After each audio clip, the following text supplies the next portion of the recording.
All right. It seems that we're in.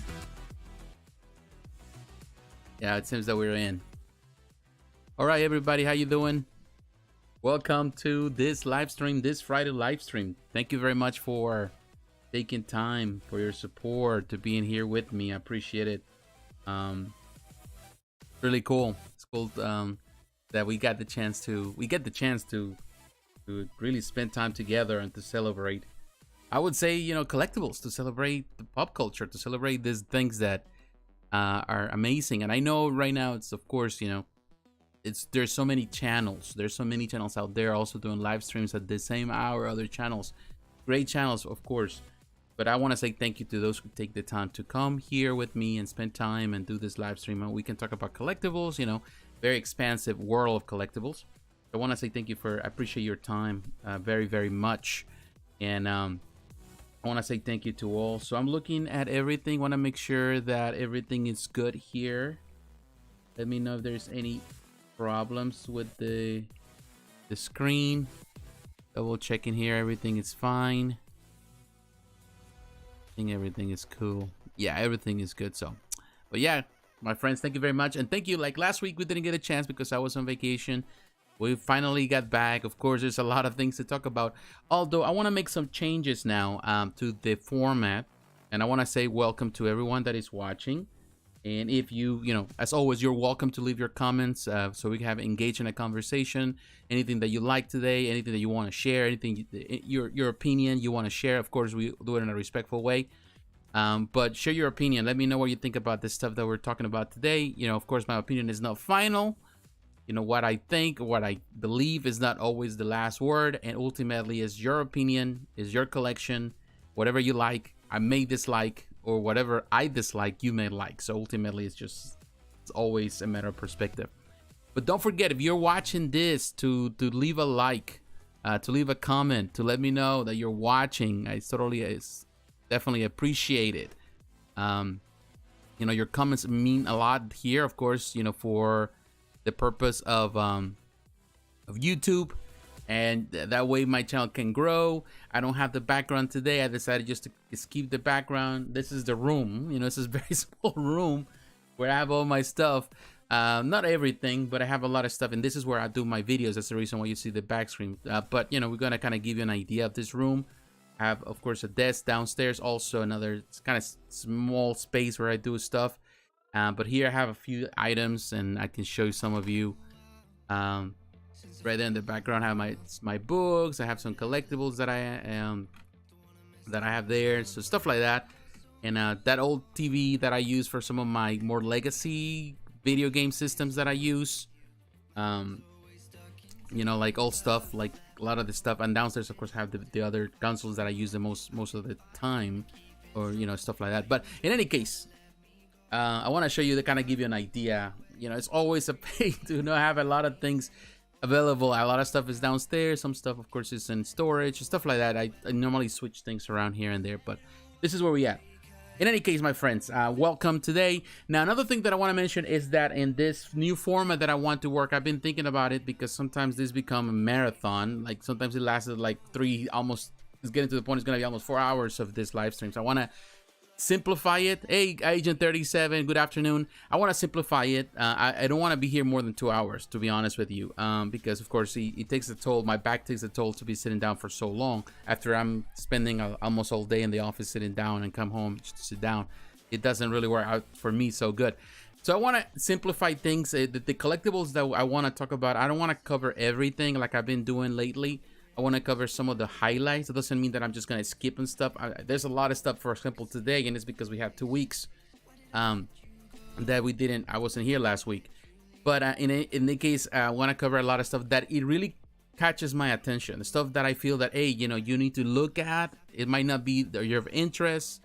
Start with we're going to start always with the action figures, then move on into the statues. And I want to talk also about diecast models, replicas, and stuff like that. So we're going to cover as much of stuff as we can. We know that we're gearing up for, hey, how you doing, Eddie? How are you, sir? Late night trip. What's up? We are gearing up, preparing for San Diego Comic-Con, and we know that that's going to be crazy. Too bad that I'm not there. I wish I was there. but it's going to get crazy, and it's going to be a lot of collectibles that we're going to look at, and we'll talk about those things as they come. And another thing, be prepared. On my trip, on my vacation, I filmed a couple of videos. I'm working on those videos, so sometime you'll see those videos, so stay tuned for those videos. Here's some of the stuff we did on the vacation with my wife. We didn't do much, but we did a few things here and there that was actually enjoyable, and some things that it was really cool, so I'll share that with you. All right, guys, so let's get in motion. And for that, I want to start first with the action figures. But again, everybody's welcome. Don't forget to like and to subscribe to the channel. You're watching this for the first time, leave your comments. Liking is important, of course. So let's start first with, in this live chat, and let me know if the audio is good. I want to start.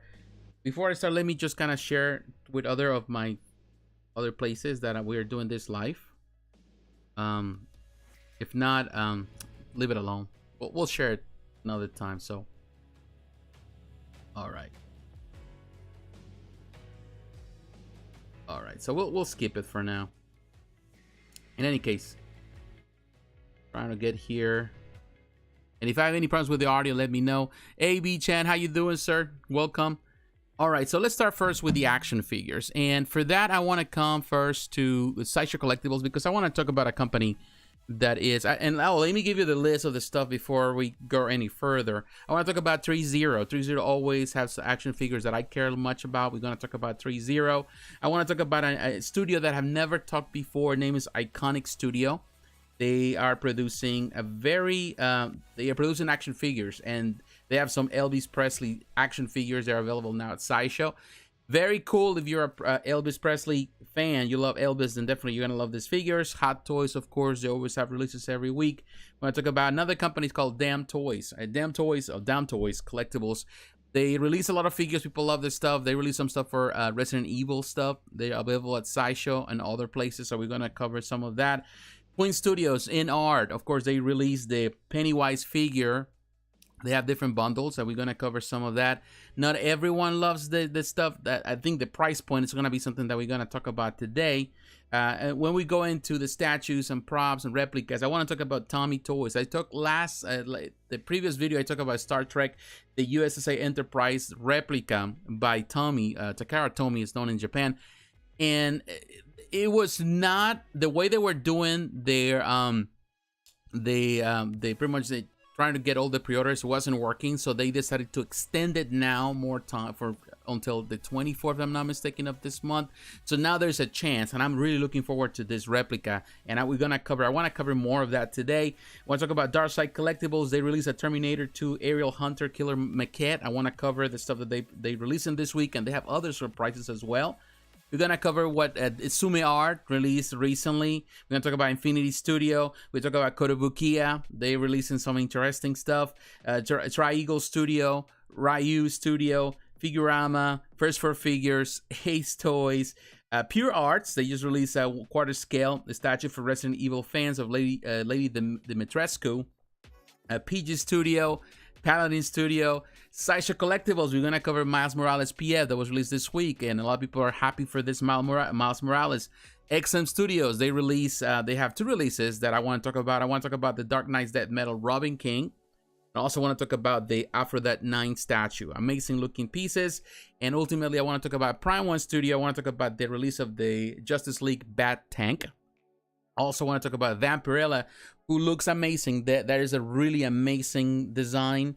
And also want to talk about some of the controversy that surrounds Prime1 Studio in regards to the releases and some of a special edition, a limited edition things that they're doing right now. A lot of people really not happy with that. So we're going to cover some of that today. So this is what we have today so far. So definitely we had a lot of stuff to cover. So, stay tuned for all of that. So in any case, let me know if the audio is good. If there's any problems with the transmission, let me know so we can correct it. All right, so we're going to go to Sideshow Collectibles. And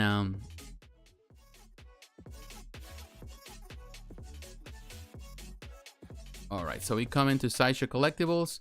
Okay, there is always giving away some coupons for all kind of things. So you know how Sideshow does. So of course, there's a lot of things. And I talk about this Naruto piece here, this is something that they just released, and we talked about it before. So we're not gonna cover it today. You can watch one of those older videos. We already covered this piece. Now it's available at Sideshow, which is really cool. So we're not gonna cover it today. But in any case, I'm coming here. There's a lot of things, and there's a lot of things that I'm gonna skip. There's so many companies, a lot of figurines, a lot of figures, a lot of statues, very expensive figurines as well, and action figures. But we're not gonna cover all of that because, of course, you know, that we be here all day, which I would love to do it. You got Motoko Kusanagi. This is a collectible figure based on the most recent show that is on Netflix, and some stuff there we're gonna cover here. So we're gonna cover this Tekkaman blade. I'm a big fan of Tekkaman. The reason why I'm a big fan of Tekkaman is because, you know, this is not necessarily the you know, this is a more recent character. The reason, you know, and I watched some of the anime with Tekkaman Blade, but the reason why I love personally this character, and I'm gonna tell you why I love this character, and I'm gonna show you right here to you. The reason why I love this character, I love all the Tekkaman stuff, the Tatsunoko stuff, is because I'm a big fan of this game. Tatsunoko versus Capcom Ultimate All-Stars. This is for the Wii. This is a fantastic fighting game, one that a lot of people who do not know are missing, and the character is theirs. It's a really nice character to play with. He's right there, if you can see it in the background. I don't know if you can see it right there. That's Tekkaman Blade.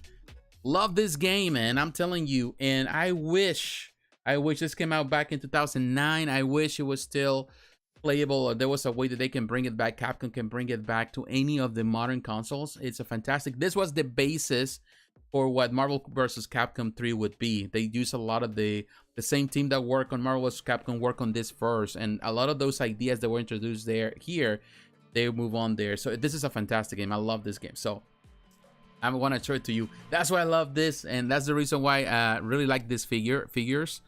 They're small figures. Let me go back to that. Let me show you that. So here, looking at Tekkaman Blade, $149. It's going to release between December and February. December of this year, February of next year. And these are not really big. They're 20 centimeters, which is 7.8 inches tall. So it's not that big. However, the great thing about Threezero's figures is that they come with a lot of accessories, which a lot of people love. You know, and the accessories, I think, is what make these figures really good. They're very poseable, and I really love Tekkaman Blade. I like these figures. Of course, this is not for everyone. If you're not into this type of figures, it's definitely not for you if you don't know the character. But these figures, one good thing about these figures that Threezero does is that they, I mentioned before with these figures, they are fully poseable. They have die-cast elements, also ABS elements. So it's a combination of a lot of different elements. Plastic, of course, vinyl, things like that. But the die-cast elements are really great. And they do this with these figures. Also, they do with other anime figures. Like Evangelion, we have seen this stuff do for Transformers. So they're really good. They're really good figures. They're not for everyone. You might think being so small, why cost so much? But it's because you're getting a lot, you know, on this, you know, which, you know, in the sense of all the little accessories, a really cool figure. So like it, like the poses, definitely like this character. Might end up getting it because, again, like I mentioned, and I love the Tatsunoko versus Capcom. That's, I think, and I have watched some of the anime with the character, but I think mostly because, and that was in the late 90s when you were seeing some of that. But I love Tekkaman, so that's pretty cool. So just wanted to show you that for quick reference. Now I want to move on also to another company. Now that we are here at Sideshow, I want to move to another company that really caught my attention this week, and this is Iconiq Studio. Let me see if we can see it, the figures here somewhere. I think maybe we skip him. Right here. Definitely Sideshow always has everything here. But in any case, these are the two figures that I want to show about this company, which I didn't know anything about. I was not familiar with this company at all. Let me make sure that everything here is correct. Okay. All right, definitely going to need you thoughts on the Legendary Beast stuff that came out. Okay, we'll check it out. I haven't really had the time to really cover a lot of it, but at the end of the video, I'll find the time and look at some of the stuff. I think Legendary Beast is doing amazing stuff, but I didn't get a chance because of my job. I don't really get the chance to look at a lot of stuff. I saw while I'm scrolling through stuff while I'm working, Definitely I saw some stuff, some amazing stuff like Venom. I think other stuff that they're producing, which is amazing. The 1/3 scale stuff like the Iron Man, I saw the Hulk. They look amazing. And definitely I'm gonna give you a quick idea of what I think about it, but once those things go on pre-order, then we'll talk about it more in depth, of course. But here we're talking about this 6 scale figures, and they look cool. You know, if you're a Elvis fan, this studio, which is the first time I heard of them, this is gonna release like this one, for example, the Vegas edition between March and May of next year. This company, I think, is based in China, if I'm not mistaken. It really looks good as a figure, as a 1/6 scale figure. They did a really good job for a figure. And definitely, I like the expression in the face. The portrait is really good with the closed eyes. And the microphone definitely has a lot of great detail. And it has the 2 different portraits. I like the one he's singing. Really cool. But this one also, you can see. Some people might might say that it doesn't look like Elvis, but to me it looks like Elvis. I think they did a fantastic job in the representation of him, and definitely the clothing looks good. The guitar looks amazing, in my opinion. The detail with this company, and even the rings in his hand. So you got the different hands, you got the guitar, you got the microphone, and definitely Elvis with that, you know, with his outfit, really looking really cool. So this is a nice figure for those who are interested. Now, the one that really interests me the most, or the one that I was like, okay, this looks really cool, is the Jailhouse Rock edition. Of course, they did it in black and white because this is, of course, based on that particular thing. You know, it was on black and white TVs. $249, also going to release at the same time, March and May of 2023. Hey, Knight, how you doing, sir? With this one, I love the pose on this one. I love the portraits. They did a fantastic job with this figure. I love that he can do that with his feet, that they did the pose. Looks really well done. And he has the 2 different portraits, the more, you know, calm or more serious, although he has that, you know, attitude that Elvis always had. And then this one here, and you can do this poses. Looks good. The outfit is good. And of course they did this also, the jail thing for a scene. That is cool with the hands and the different poses and dances that he can actually do. It is a really nice figure. I'll tell you, there is a nice figure. Price-wise, good. Definitely the portrait, I think, is the best part of this figure. I love the fact that they went for the black and white. And you can see it has the different shoes, like the flat shoes, or we can just kind of stand up. And then, of course, the one that is, you know, like he's, you know, in an angle or whatever. He's doing the dance move or whatever. So it's cool. Definitely very nice. And what they did with the background, the detail with the base and all that detail. It is a really nice figure. Definitely, of course, we have to wait until these pieces come out to really know how good they are. I pre-ordered the Jailhouse Rock Elvis. That one looks better. Yeah, I tell you, yes, Agent. I think so too. This is the one that I like the most. To be honest, I like the other one, but I think this is the one that is going to look. You know, both are iconic, 2 iconic moments for Elvis. But this is a really nice figure. I love what they did with this one. It just looks great. The portraits look amazing. And it's a very fun piece that you can do all sort of things. So this company definitely is doing something really good. So we gotta wait and see what they do, how they, you know, hopefully this, when they come out, they're amazing. I think the prices, it's on point with what Hot Toys does. So we'll give him that. All right, now let's move on. And I want to move on to, while we're here, let's move on to Hot Toys, of course. And again, like I mentioned, we're trying to go, I'm not gonna rush to things, but I want to be able to have time to really, by the end of the video, have all my ideas, you know, to be clear with them, and also give you any time to express your ideas. But here, the first Hot Toys that I want to talk about is the Purge Trooper. Of course, now came more in line with the Obi-Wan Kenobi show. This is, a lot of people are excited for this particular trooper. Of course, you know, Hot Toys has done tons of troopers. It's not like this is the first trooper. It's going to release, according to this, between July and December of next year, which is a long way from now. It's a year from now, at least, you know, and it's gonna be more than that, of course. But it looks cool. Definitely like it. Of course, it's gonna look, you know, I would say that the show, you know, and I don't think I've had the opportunity to. I think I talk about. Yeah, I did talk about it in my last video. Kenobi was a good show.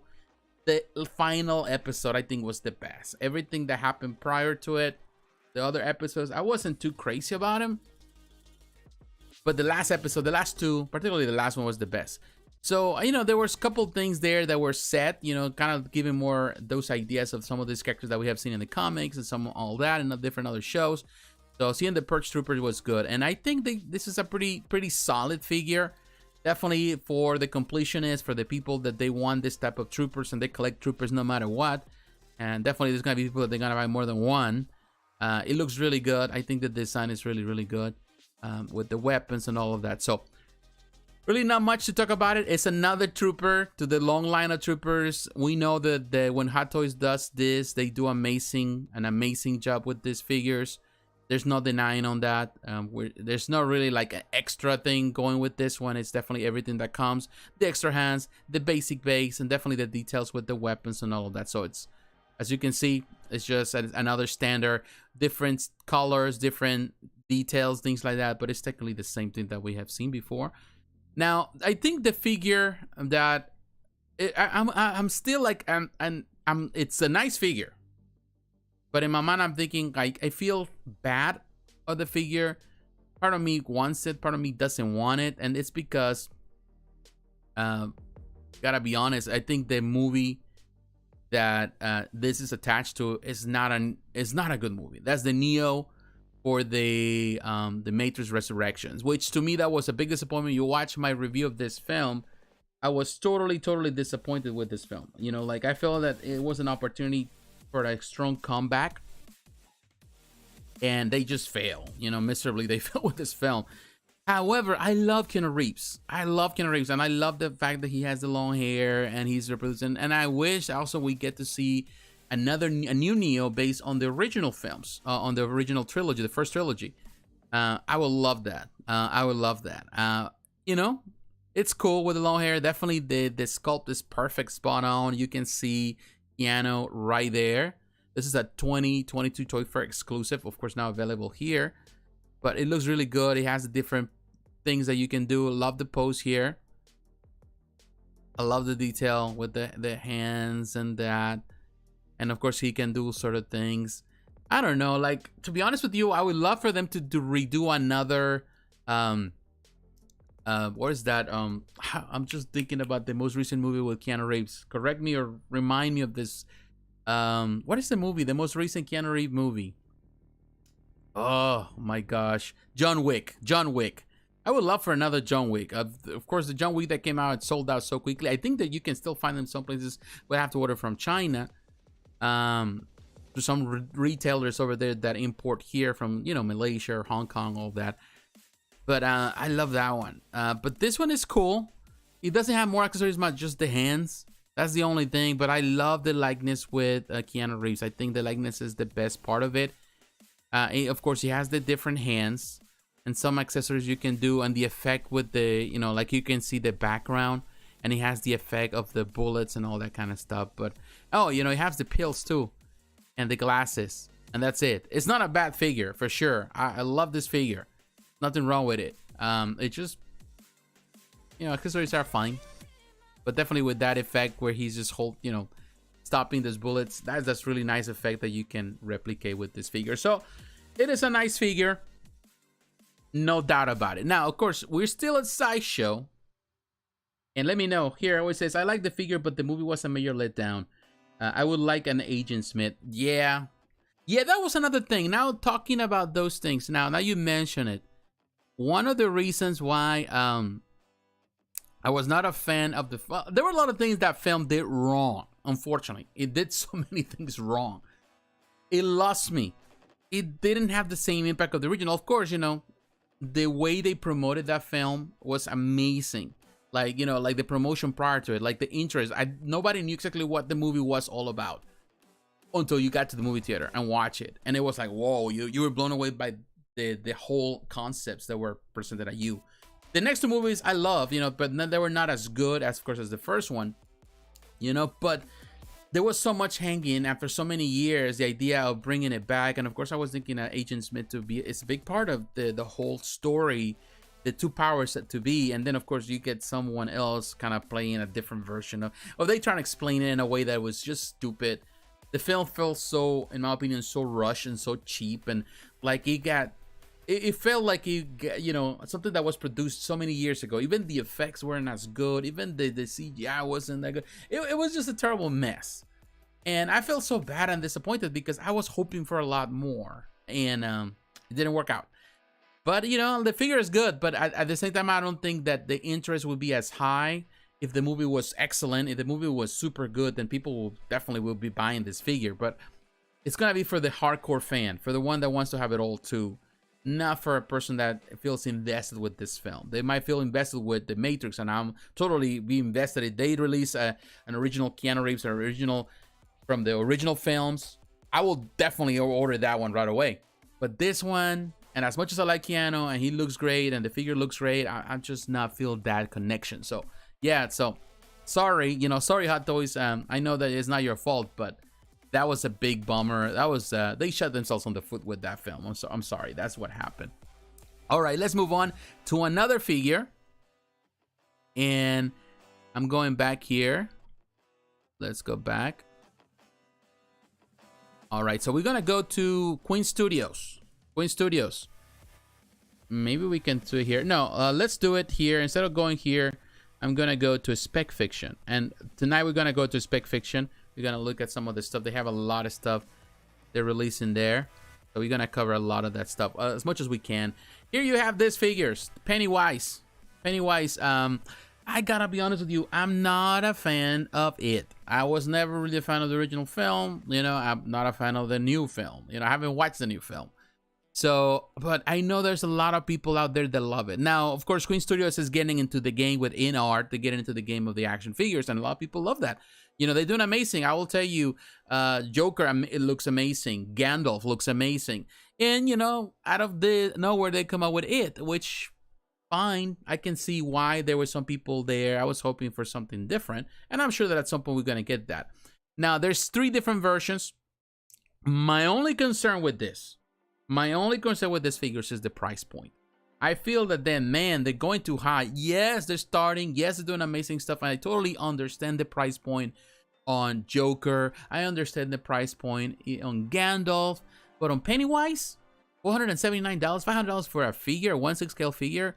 And I know everything is going up in prices, and yes, you know, you have rooted hair, people gonna use that as that. And the other worst part to me about the price is, okay, you know, like we just saw Hot Toys. You know, Hot Toys produce amazing figures, $300, $350 the most. So I don't know why Queen Studios with InArt is thinking that they can get away with these prices, even though they have like rooted hair, particularly when you don't get many switch outs with these pieces. Like, for example, with this Pennywise, there's 2 different versions. A is this version with the, but you don't have interchangeable portraits, which to me is like, if you're charging $500, might as well just give interchangeable portraits. So you get this version. This is the A version. I will tell you, the art is good. It looks good. It looks like the actor. It looks like the film.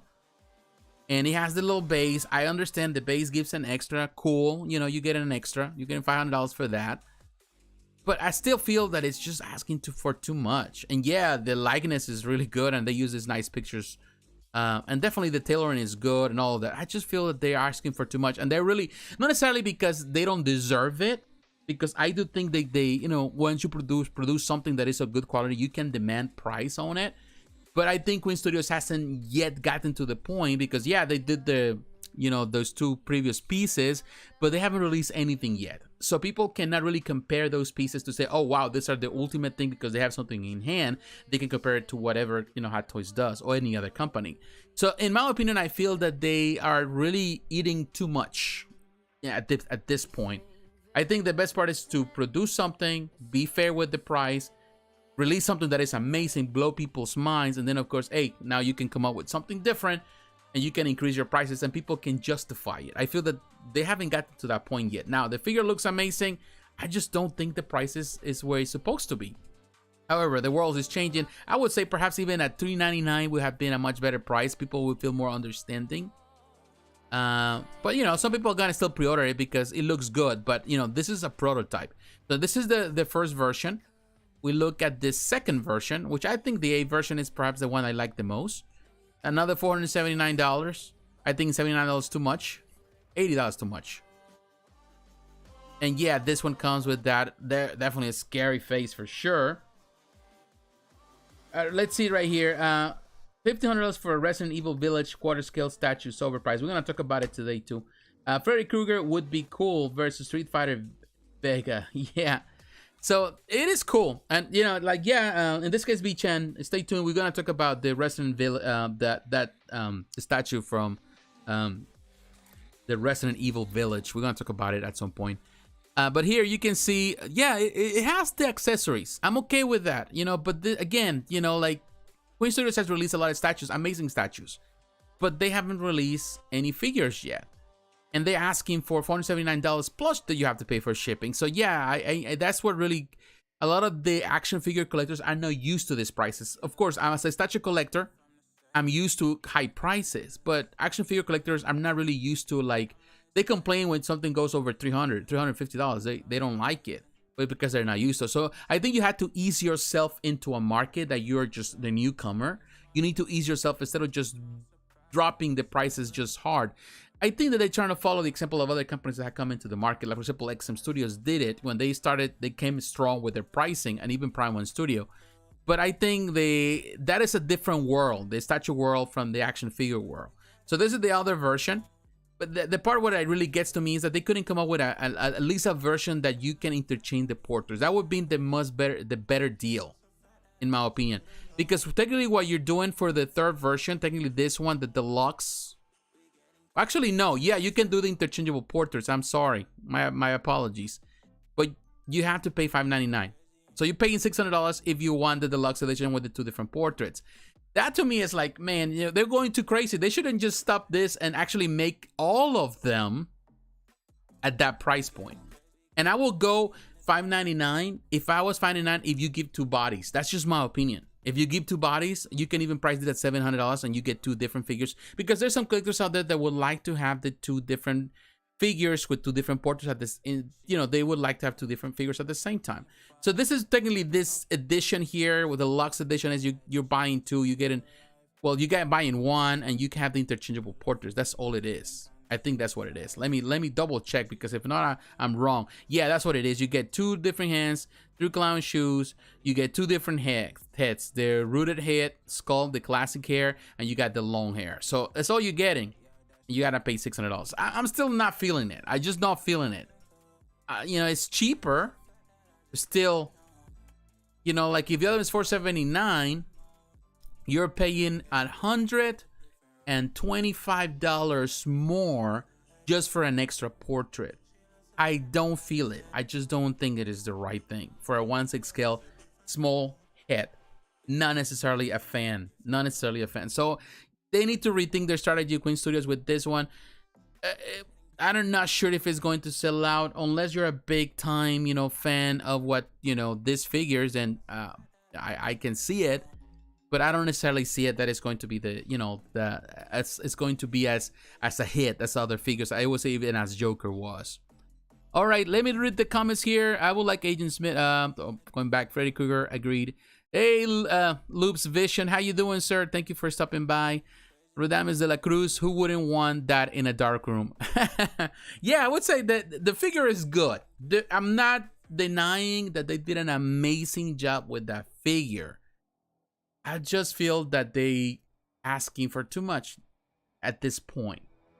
Now, if they're able to deliver with Joker, and in this case with I forgot, the Lord of the Rings, oh man, I'm just lost right now. They were delivered to the previous figures, then yeah, by all means, increase your price for the next one, and people will be like, yeah, I'm interested because I know you deliver. And reduce the numbers, you know, make a very limited number of figures, and that really attracts people, like attracts collectors, like, you know, like the dead thing attracts the flies, because they come. If you're there, are a lot of pluses, but if you don't have it, you have an open edition size, all of those things really makes people wonder if they really are getting their money's worth with whatever they're buying. Even though you can say, well, I'm giving you rooted hair, that means nothing in the big picture of things. That means nothing. That means that you have to care more about the figure because of the rooted hair. You know, fully sculpted hair is fine to me. Like, you know, in this case, Hot Toys does amazing sculpted hair, and the pieces look amazing. So it's just a matter of opinion. All right, I could buy a pair of Jordan Nikes. Should do a tie-in with sneakers and action figures of NBA stars. Yes, yeah. There's some action figures. I think what is that? Who released Enervay? I think just released some figures too. So I don't know. I just feel that the prices that they're asking for them right now, you know, there's so much they can do with $600, you know, at this point. So I don't know. You know, even though everything's going up in prices, there's a lot of things that I can do more than just a knit figure. Of course, that's just a matter of opinion. All right, my friends, let's move on from action figures. This is what we have today to cover. I want to move on to replicas. I love replicas. If you're into diecast stuff, I'm a big diecast fan. So I want to talk about Tomy toys. And I talked about it last week. And not last week, 2 weeks ago. But of course, now Tomy Toys released this, or is releasing this. This is a crowdfunding project for the Star Trek the Enterprise, the original from the original film.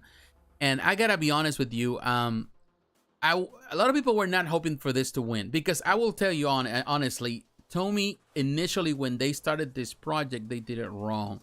They didn't promote it as such. They were supposed to be released on July 11, which is Monday. It was the last day, so it was a month. And they didn't get enough pre-orders to move up. So they made some changes. If you follow them on Facebook, and Facebook, they were talking about it. They talked with they originally they went to 5,000 pre-orders, 5,000 pieces. They are right now, they only are 52% after they make those changes. However, they reduced the number, so now it's going all the way to July 24th. They reduced the number of this fee, the pre-order. They decided to say, we're not gonna do 5,000, we're going to do 2,500. So they reduced to half. They still 52%, so that means that they only have 1,200, a little over, almost 1,300 people already pre-order. So there's still numbers to match on. So they still need to increase the time. They started in June. It was supposed to, you know, they didn't plan ahead. The thing is this, it was about to be canceled because they couldn't do it. However, I think the push from a lot of collectors, people on the social media saying, let's do this. There was a lot of promotion. They're doing promotion now. They're going to some conventions now. They're going to try to present as many people as possible for people to come. I'm telling you, this is a nice replica. It is a really nice replica. And I'm into diecast. Now, for those who are familiar with Tomy, it's a Kart Tomy. Of course, the Tomy is the name of the American brand, or the American branch. They are, of course, the ones that they are one of the owners. Hasbro and Takara Tomy, they own Transformers. So in Japan, they do all the masterpieces and all that. Now, Tomy in America also is the owner of ARTL, which is always been known for producing a lot of diecast elements. So you can see the price for this is $599. I'm telling you, I'm gonna come to the price in a moment. I'm telling you, this is a fantastic price for this diecast model. Now with this model, for those, again, they do a lot of replicas, and let me give you an idea of ARTL for those who are familiar with what is actually ARTL. I'm gonna give you an idea because I am also a diecast collector. Although I really don't talk much about diecast in the channel. I collected diecast models over the years. ARTL, and I have all different brands and different machines, different things. This is ARTL. This is one produced by ARTL. This is Mustang 19. This is a 1970 Mustang Mach 1. I'm a big muscle car fan. I love muscle cars. I love all cars. This is a fantastic piece. I have this for years now. Love this version of the Mustang. It has everything. This is produced by ARTL, which is owned by Tomy. Heavy piece, high end in the sense that everything is done properly for this model. Very good model. Amazing detail. Like you can see the engine. Really love this one. This is a fantastic. Love even the detail. So this is produced by ARTL, which is Tomy Toys. And I have another one here, for example, I have plenty, but I'm gonna show you just a few. This is another one. This is the Challenger RT. This is a what, 1970 Challenger? Yes, this is a 1970 Challenger. Amazing. This actually was on the Fast and the Furious, one of the Fast and the Furious films. I think Too Fast to Furious. It was Too Fast to Furious. It was one of the cars that was on the movie. I don't care about Fast and the Furious anymore, but I used to love the original films. I love the vehicles, and I collected all the diecast models. This is one of the diecast models there. Love the texture. Very fine detail. Very good. The interior is super good. Of course, you got the engine, all of that. So amazing. Those ARTL. And another one. Let me just show you another one. Other things that they do, like this, I got the Mac 5. This is one hard to come by. I have this for years, and I have it chipped. I damaged it at some point, but if you love Speed Racer, the cartoon, this is a nice model, also produced by ERTL. So this is just a number, only a few I have here, because I have many models, and I have plenty ERTL models, and they produce stuff for movies and stuff like that. So fantastic company. They do amazing diecast stuff. So what they did, those are some good looking car models. Yeah, they're really good. So what they are doing now, Tomy Toys, of course, they own ERTL. They experience, ERTL does a lot of John Deere tractors and all that kind of stuff. That's how they started for many years. And of course, until they were bought by Tomy Toys. But Tomy does amazing diecast stuff. And this is a really fantastic, you know, comes with all the hanger stuff. It's going to be fully diecast. I think they were saying it's gonna weigh like around 20 pounds. It's only $600. Only $600 for this model. Let me show you some pictures here to give you an idea. Let's see if we can see those pictures. I don't know if you can see them. Here's one picture of it. Really nice model. It comes with the lights. It's gonna have a lot of things. It's going to have sensors for all sort of things, lighting everywhere. It's a huge replica that has a lot to show for. It's going to be removable. You're gonna be able to remove the, you know, the two parts and displaying. Of course, this is a mock-up in some ways. They have there, if you watch the video, if you come to Tomy website, you can watch the videos. They also have it on Facebook and YouTube, and you can see the stuff that they're doing. It is an amazing piece. And you know, some people may complain. People are complaining about the price. You know, again, they saying that it's too expensive for $600. Believe me, this is a huge replica. Now, to have an idea how much a replica can cost, the most recent replica of this model that was done by Quantum Mechanics. That was probably 5 years ago. Very limited number. That Quantum Mechanics replica cost $5,000 when it came out. So the scale is the 350th scale.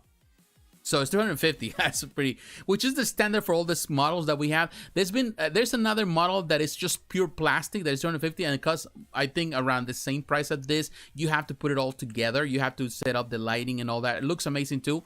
But this is everything already set up together. The lighting, all the effects, everything is going to be set up. So it's gonna be around what, 20 inches long, I think.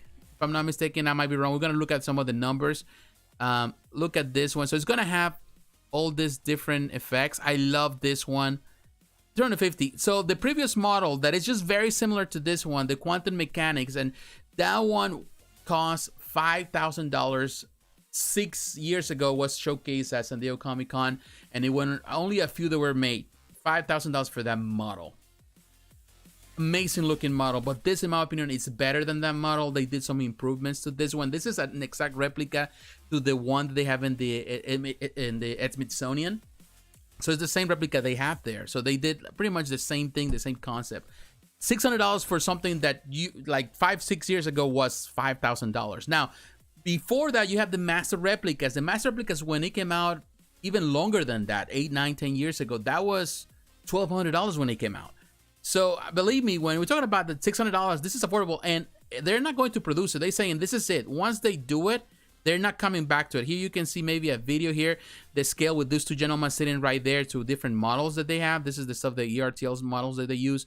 Here you can see on this video, YouTube, you can go there, on Facebook. It really kind of gives you an idea of what they're trying to do. It looks amazing. Here you can see, oh, let me look at this picture here.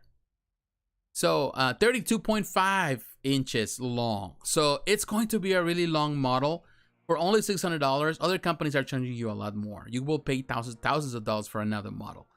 And even the one that, what was that? That was actually based on the next generation that happened like 2-3 years ago, Chronicle Collectibles, and ultimately that one I think was canceled. That one was also like $2,000 or almost $3,000 or something like that. It was like super expensive, beautiful, but unfortunately the company went belly up, or it kind of closed. It's still kind of in limbo, but that's what it was. I think this is a fantastic replica. I'm into replicas, so I'm definitely going to pre-order. I'm waiting to see, hopefully, that it gets to numbers made. I will make a pre-order. Here you're looking at mock-ups, but it's going to be fully die-cast, fully light up. It's going to have all sort of effects. it's gonna be look in my opinion, it's gonna be good. And I know the quality of ERTL, I know the quality of Tomy, so I know it's gonna be top notch. So looking forward to that one. Then you get a blue screen and you shoot some images. That'll be fresh. That'll be too fresh. Yeah, that's what I'm telling you. That is what I like, I gotta be honest with you. I've been debating about this, but the price itself. This is the thing. I'd rather pay $600 for something like this and pay $600 for the figures from InArt. Yo, it's the way I see it. Why? Because first of all, I have an attachment to the show, to the original show, the original Enterprise, and even the Next Generation. I love that show as well. I love Star Trek, and I've always wanted to have a model. I never, I have a small model. At some point, I got rid of it. But to have this model, which is a 350, which is the standard for like the big ships, it is a nice scale with all the light ups, and it has a lot of different details they're gonna add up. For $600, it is a bargain compared to everything else that has done before, like the Master Replicas, which looks amazing. But I think this surpasses the Master Replica in the quality. Master Replica was $1,200. Other companies have done smaller models. Another company that's done, Eagle Moss has done smaller models. They also do that. Quantum Mechanics has done also smaller models. But the truth of the matter is that this surpasses that at a fraction of that cost, and in giving you the same quality and the same thing, and perhaps even more. So to me, $600 is a bargain. I'd rather pay $600 for this than $600 for a figure. It's gonna be a lot larger. This is a centerpiece. If you're a Star Trek fan or Star Trek collector, that would be a centerpiece for your collection, hands down. I don't know what I'm gonna do, where I'm gonna display it, but I want it, so I will have it. I will definitely have it. If it's to go on production, even if that means that I have to pre-order at the last day, I will wait. I'm just waiting to see what happened, but definitely I'm looking forward to it. So it really looks cool. All right, let's see right there. Damn, you get a blue screen. That and a train set village table look like a 50 sci-fi movie. Yeah, I love trains, man. I'm telling you, I always love trains, and that's something that I've been wanting to have for a long time, but I don't have the space. My grandfather used to work for trains, so I have a really passion for trains, and my dad loves a lot of the miniature trains. He was a train collector, so to me, it means a lot. So definitely. That's some of the things that bring anything that has to do with die cast and replica and models. I'm all for it. That's what I started collecting as a kid, even before I started collecting statues. So to me, that's more important. So yeah, looking forward to that. So yeah, that's cool. Now there's another replica, sorta. This is another replica that I want to kind of cover for you, and for that I'm coming to Chronicle Collectibles. Actually, we're gonna come to not Chronicle Collectibles. We're gonna go to Facebook. Let's see what Facebook does. And we're gonna go to Chronicle. Another company that definitely it's doing a lot of great, amazing job right now, and definitely it's taking. No, it's not Chronicle Collectibles. My apologies. I'm talking about Darkside Collectibles. I was just thinking about Chronicle Collectibles because we were talking about it recently. But let's come here to Darkside Collectibles Studio. They showcase a new Neo statue, which looks amazing, and I don't think it's on pre-order, but it's coming on pre-order very soon. So as soon as it comes out on pre-order, we're going to talk about this statue, of course, for those who are interested in a quarter scale Neo statue, which looks amazing. But right now, this stuff, and look at that looks amazing. And right now, Darkside Collectibles has been doing amazing work for sure. But I want to cover some of the stuff. Like, look at that one. The card looks really good, really nice, and that's a fully sculpted piece. Looking good, so definitely doing good. All right, so this is something that went on pre-order recently.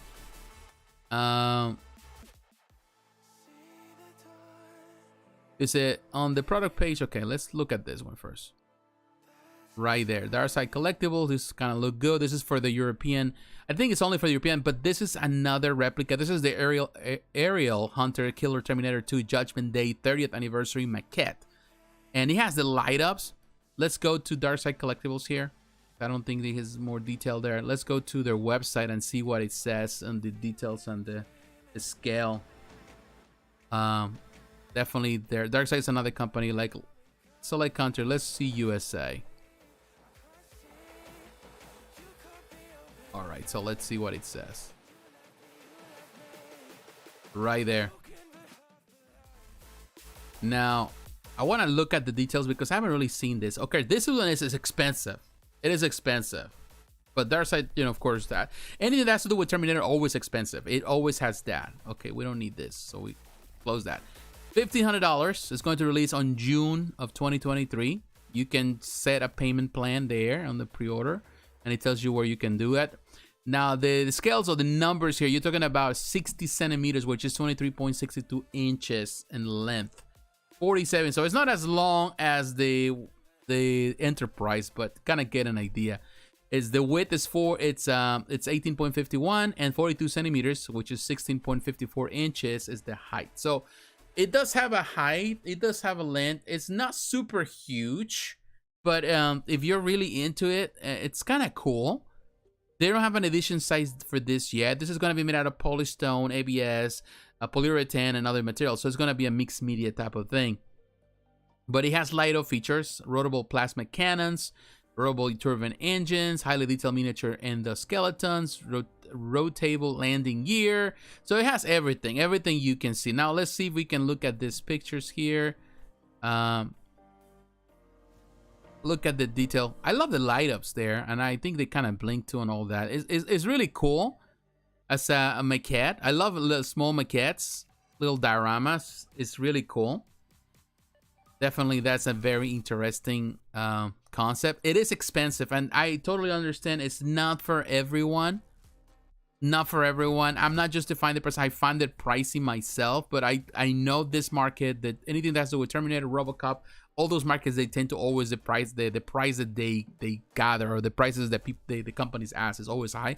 And I think it has to do with the franchises. For some reason, the franchises are expensive. So you're gonna see that with Predator, you're gonna see that with Terminator, you're gonna see that with RoboCop. You're gonna see those prices always high. It is cool. Love the detail. Paint job is nice. Would love to see this more in person. Hopefully Darkside presents this more in person images, but of course this is all what they have there. Is turbine. This is fully sculpted. It's not die cast, which maybe some people will say maybe if it was die cast it would be even better. And then the skeletons are very tiny. All of this is miniature stuff. You can see even in the base, you see all the skeletons, all the skulls. That's kind of cool. Pricey, of course, but I love the detail in this miniature stuff. Love the detail, definitely. That is a cool concept we can give in. Yeah, Terminator skeleton, and the base is nice. So yeah, Terminator skeleton's right there. Yeah, it is really nice. I give him credit, kudos for that. I definitely think that Darkside Collectibles is a company that is doing some amazing stuff, and I think we're going to see more of them as the time goes on.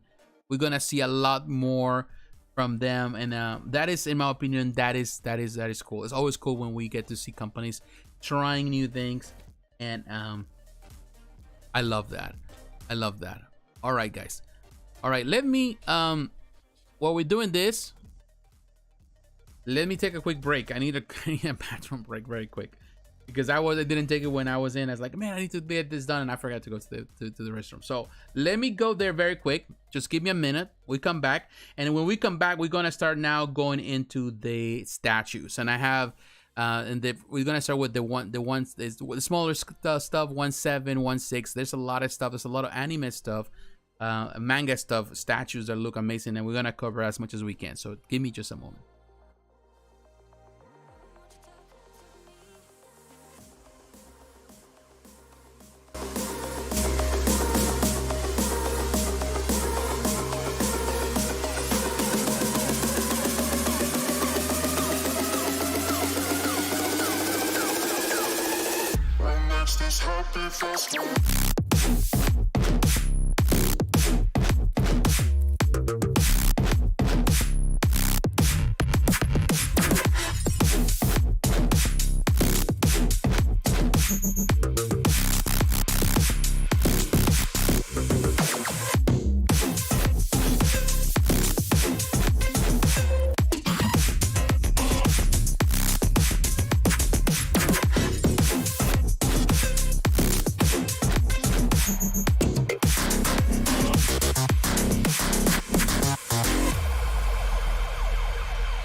tonight.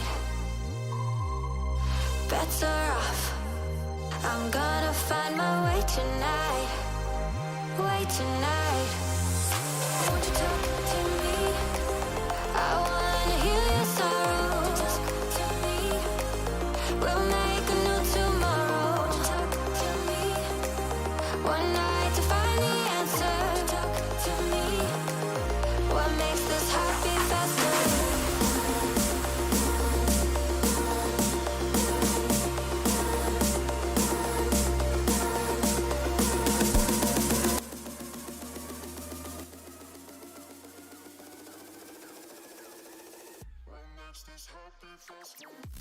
All right, guys, we are back here. We are back, so appreciate it. I appreciate those that let me come to the restroom.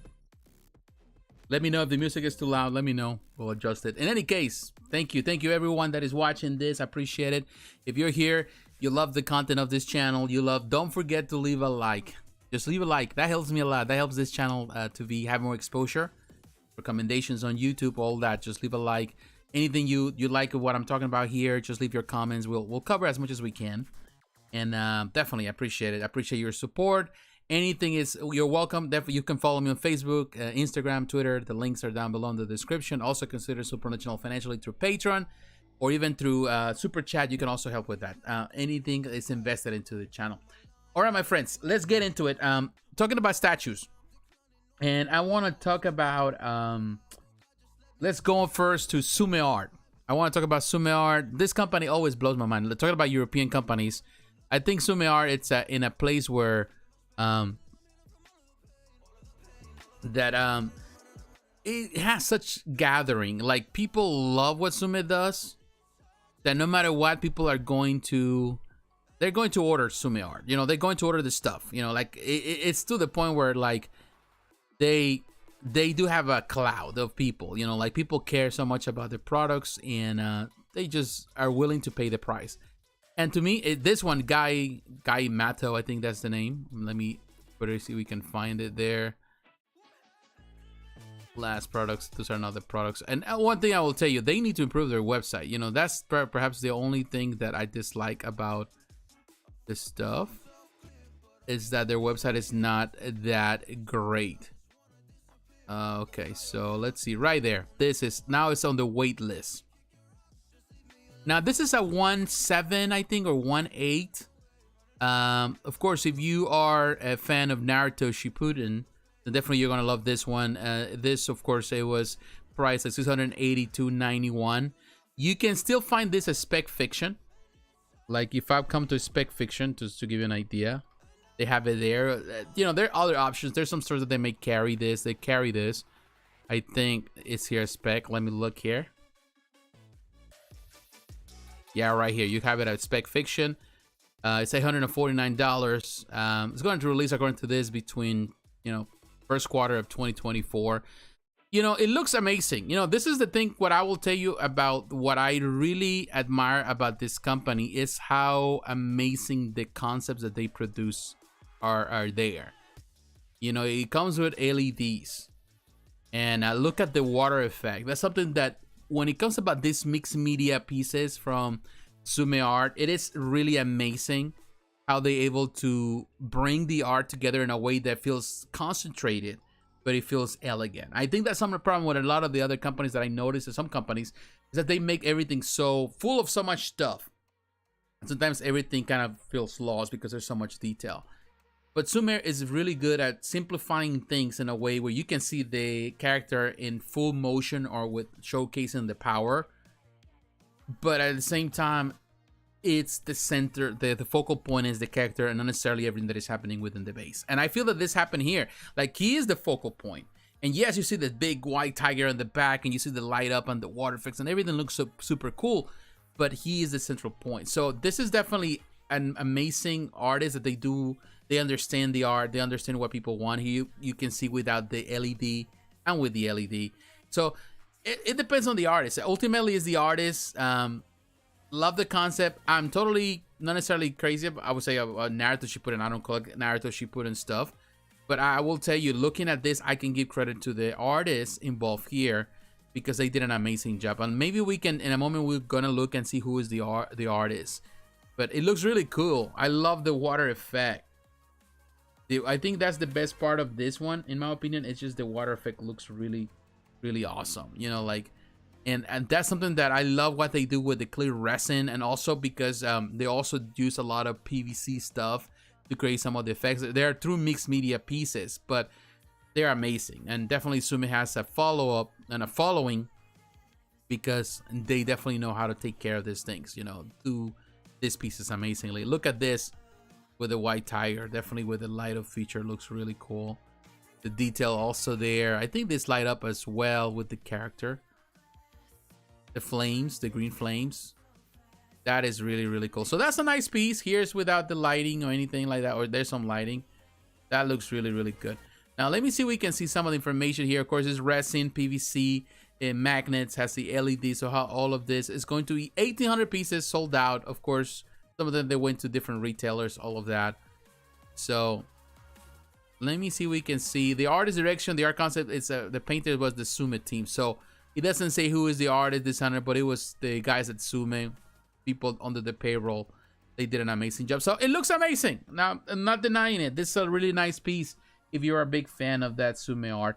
Now, I want to talk about another company. And I want to come to, in this case, to Facebook.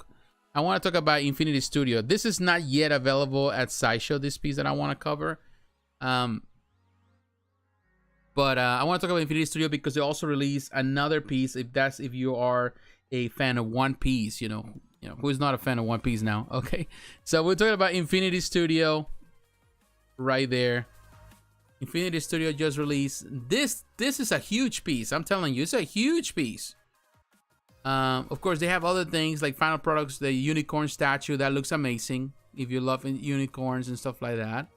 But I want to talk about this one, the One Piece Luffy and Magellan. I think that's how you pronounce them.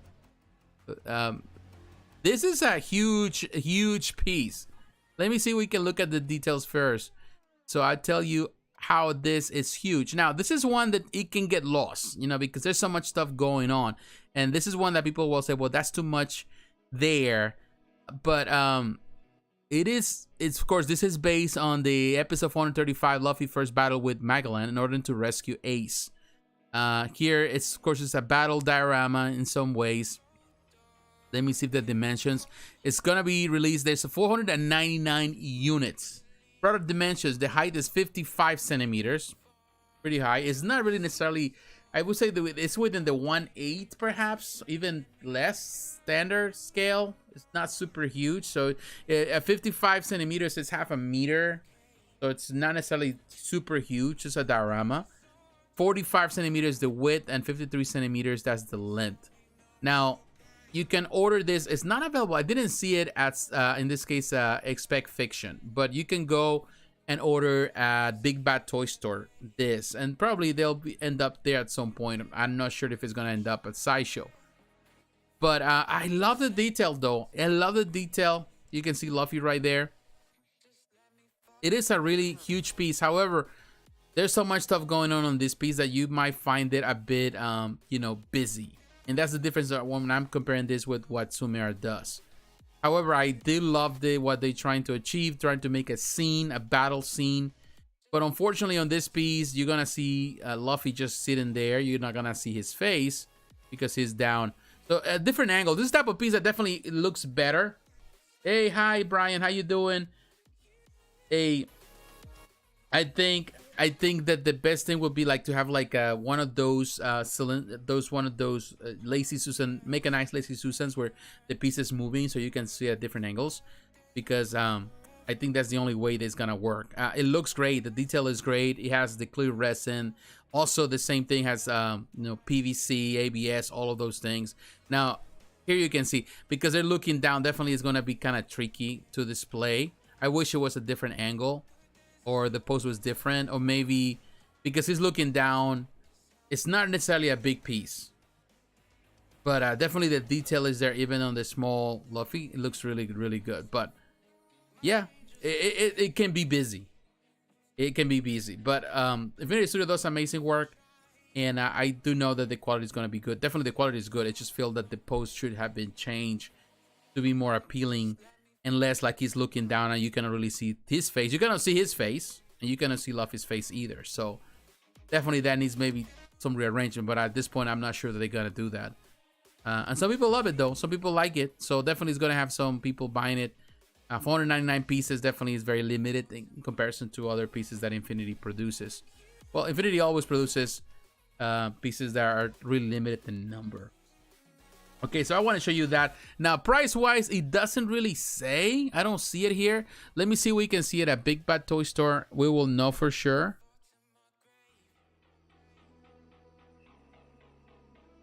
Let me see here. Of course, they have more of the pieces that we know. Let's see if we can see.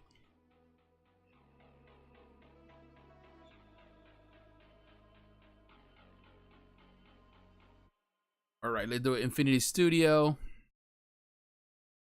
Well, this is Dragon Ball. Another one from Infinity. They do all these dioramas. I think I saw it here.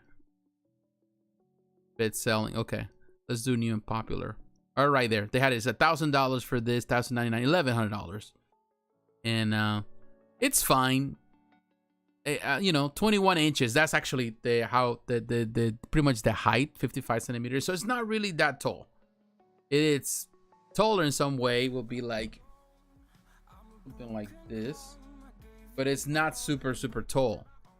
And it's expensive, and definitely not necessarily fan of the way everything is positioned in the piece. But hey, you know, that gives us an idea of the price. If you're willing to that, there's a non-refundable deposit you do through Big Bad Toy Store, $165. Not sure if it's gonna end up a Sideshow. Not sure if it's gonna end up a Spec Fiction. Hope maybe sometime, but it is there, and we can definitely look at it. Now I want to move we're going back to Sideshow because I want to talk about Kotobukiya. And there's two things I want to talk about Kotobukiya today. And first I want to cover I like this song. All right. I want to talk about the first Koto piece. If you are into Bishoujo stuff, you know, which is always Bishoujo, then you got to look at this one, the Optimus Prime Bishoujo. Bishoujo continues to be a stat, you know, in this case, these are figurines in some ways, but it continues to be a selling point. It's a 1/7 scale here. The one that we used from Infinity Studio didn't have a scale. It's non-scale, doesn't say, but definitely it's like more like a very small 1/10, perhaps even less, even smaller than 1/10. But that's the reason why they don't give you a scale. It's a diorama. That's all it is, but not a big one because the Magellan is a big character, and Magellan is a big character. But here on this one, 1/7 scale. That's the Bishoujo standard. Interesting because, to be honest, who would expect that you have to make Optimus kind of like give her like a less sexy vibe? But you know, this is what Kotobukiya does with the Bishoujo line. They really come up with really nice ideas, and they come up with this girl Optimus Prime, which came out of nowhere. But I think they did a fantastic job. They've been doing that for years with these lines. You know, doing amazing concepts for everything. Looks really good. Even she's carrying that which looks like she's carrying that little, you know, melatonin or whatever, the little thing that she's carrying. It has the form of a trailer. That is cool. Oh, look at this. I didn't notice that until now. She has the tires right there on the boots. That is just kind of weird. Definitely, they did even the eyes, all that. So they did a couple. They has the interchangeable portrait. It is a cool concept. The matrix of power right there. That is cool. This is a fun piece, you know. Like, I love the design. The concept is weird at the same time. For Bishoujo fans, it is different, and that's something that really talks about the way they're approaching this collection. Has always been approaching it with fun. It's a very fun collection, and that is cool. You know, that is always cool. It's a definitely interesting idea. This is made out of PVC. Of course, the Bishoujo line, I remember when it used to be around $50. Now, I love that it has the Autobot symbol that she's standing on. But that's something that I would say with Kotobukiya, they have come up with the prices. Of course, prices have changed, but now it's $150 for these pieces, which is amazing. And very soon will they be $200, which I'm not sure if they're worth that much. But, there's always been a fan base and people that are willing to pay to get some traction with that. So that is cool. Now, there's another piece that came out, another Kotobukiya piece that I want to cover today. And maybe you saw on the thumbnail, you see this Thor the Bronze Age. Interesting piece. Interesting. First of all, this is a 1/6 scale artifact, so that means that it's PVC. Now, who sculpted this? It doesn't really say here. You might be able to go to other places. Now, you look at this store. Look, this store looks amazing. This store is amazing. I haven't pre-order. I haven't reviewed this. I already have it. Let me give you an idea for those who are here watching this. I have it with me. I haven't reviewed it, and I need to review it. All the way there, you can see that is the Thor right there. That Thor looks good. I'm telling you. I'm impressed with the what they did this. I'm still gonna review it. I still need to get Iron Man to go along with it. I'm gonna get Iron Man to go along with it. But that Thor looks amazing. So I like it. I think that is a nice idea for the fine art statue line. I think they did a terrific job with it. I'm all for it. Okay, I pressed the wrong thing. All right, so now going back to what I was showing you with this. I totally understand what they're trying to do. This reminds me of the Bowen pieces. It has that Bowen vibe, even with that vase. That really I remember the classic Bowen vases as the classic museum pose, very Bowen-like. And I'm glad that they are doing that, because ultimately I feel that it's been a drought. Of course, Bowen has went out of closed doors and all that. It's no longer here. Randy Bowen hasn't really shown any interest to get back on that. I think he got tired of it. There was so much that happened while he was doing Bowen designs. Of course, in the end, a lot of things that went wrong. His divorce, all of that kind of stuff. So I think I give him that. He needs time, and people would like him to be back. But I'm not sure if there's room right now for Randy. I'm sure that they probably will be at some point, because they still love him. But a lot of the young collectors nowadays, they have no attachment to Bowen designs because they didn't have that experience. So to them, it's non-existent. If Bowen decides or Randy comes with a different name, or even the name Bowen designs, I don't think people will jump to it right away. Only the old school collectors like me, people that have been collecting the longest, and they were collecting Bowen designs. And I'm glad that at least after all these years since that happened, it's been almost since we left. It's been what? I don't remember now, but it's been a good number of years. I think we're getting closer to the 10-year mark when he left. So probably not, but I'm 7-8 years ago or something like that. I don't remember. Maybe someone remembers and can tell me. So I would say that definitely there's this vacuum that was left. The need for 1/6 scale pieces. So of course, Kotobukiya has been slow at doing that with the fine art statue. Some companies are going that, but Marvel, we need 1/6 scale Marvel stuff. So maybe the ARTFX line can work out. Maybe this one. However, I gotta tell you, I love the sculpt on this one. I think it's good. I'm not necessarily a fan of the proportions. I think the face is. This head is very small in comparison to the body. He feels a bit bloated. Perhaps it's just the angle. Hoping that Sideshow at the Comic-Con we get the chance to see more pictures. This is an option. It is PVC. If you know, Kotobukiya does amazing PVC stuff.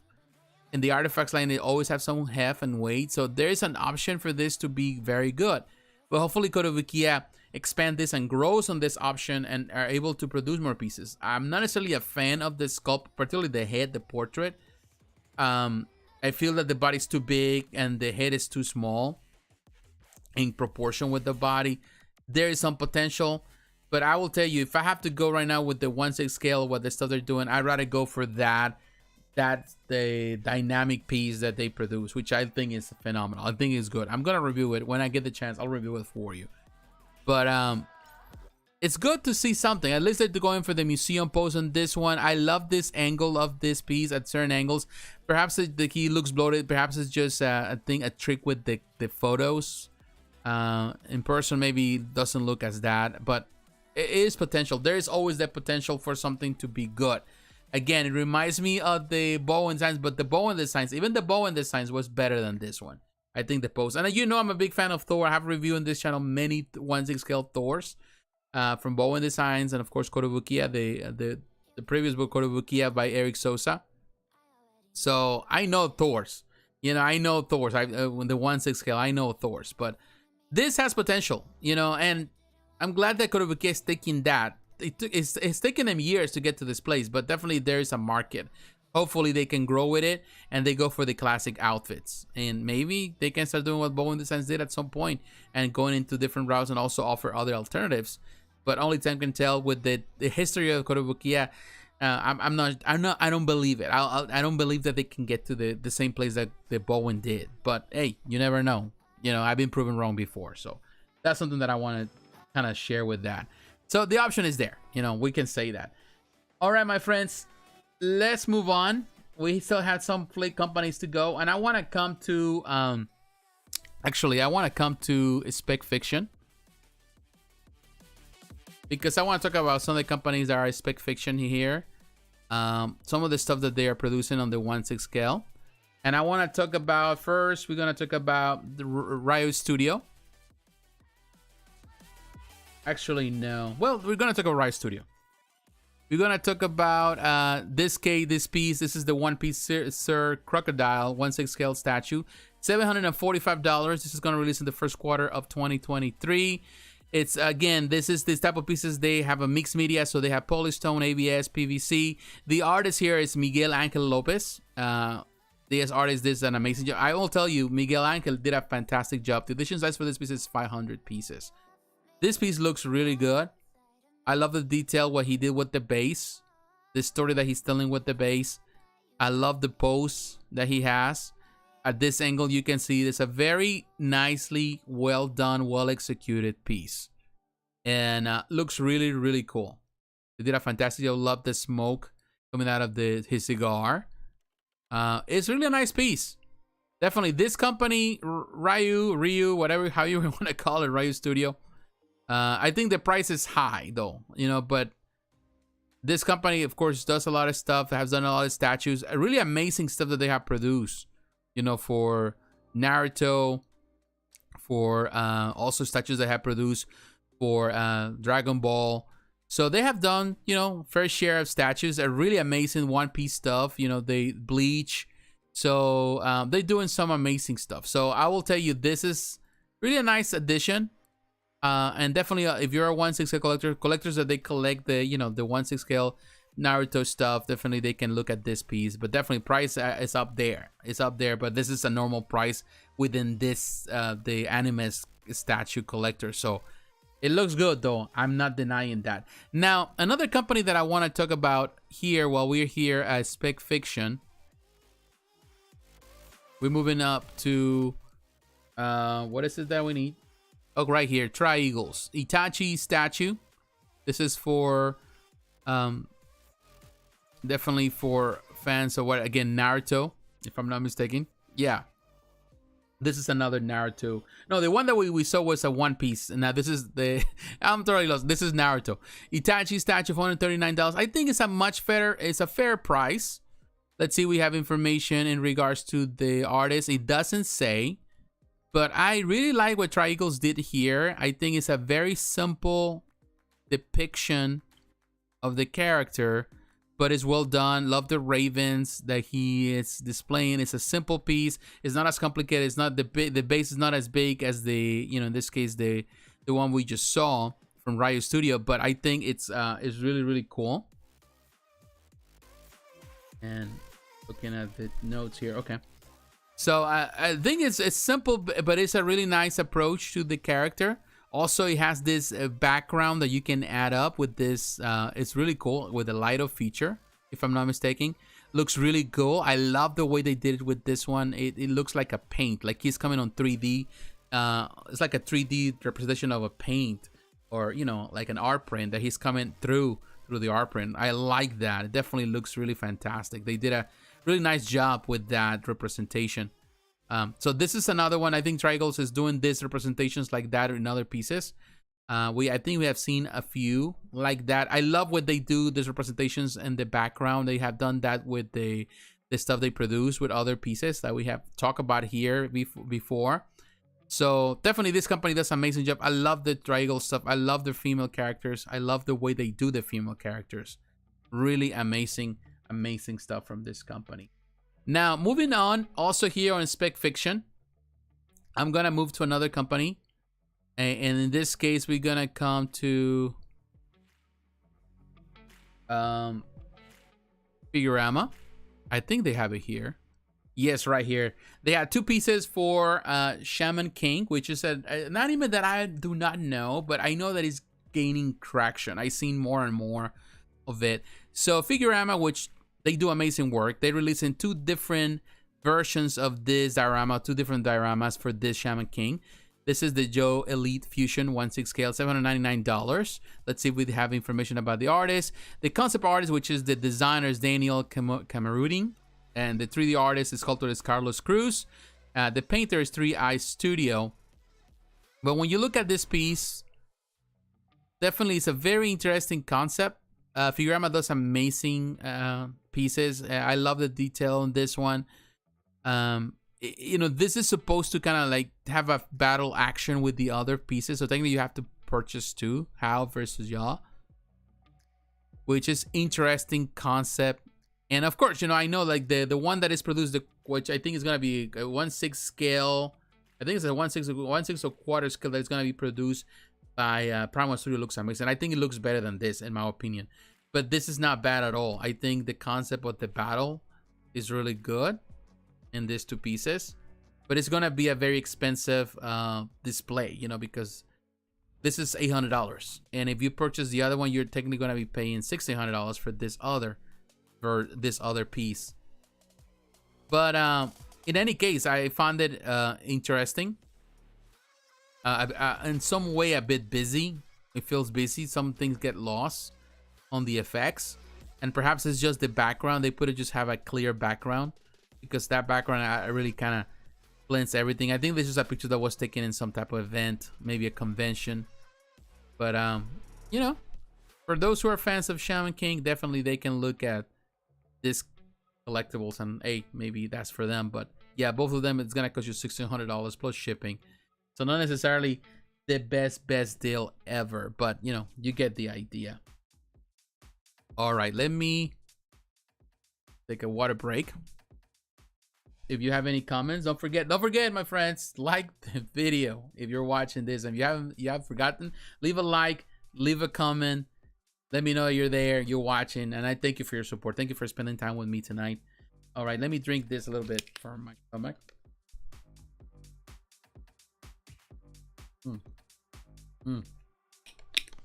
This is pretty good. All right, I want to move now to a little bigger pieces. We're gonna cover now. I want to cover. Let me come to this place first for figures. If you are a fan of, let me come there. If you're a fan of, let's try to refresh this.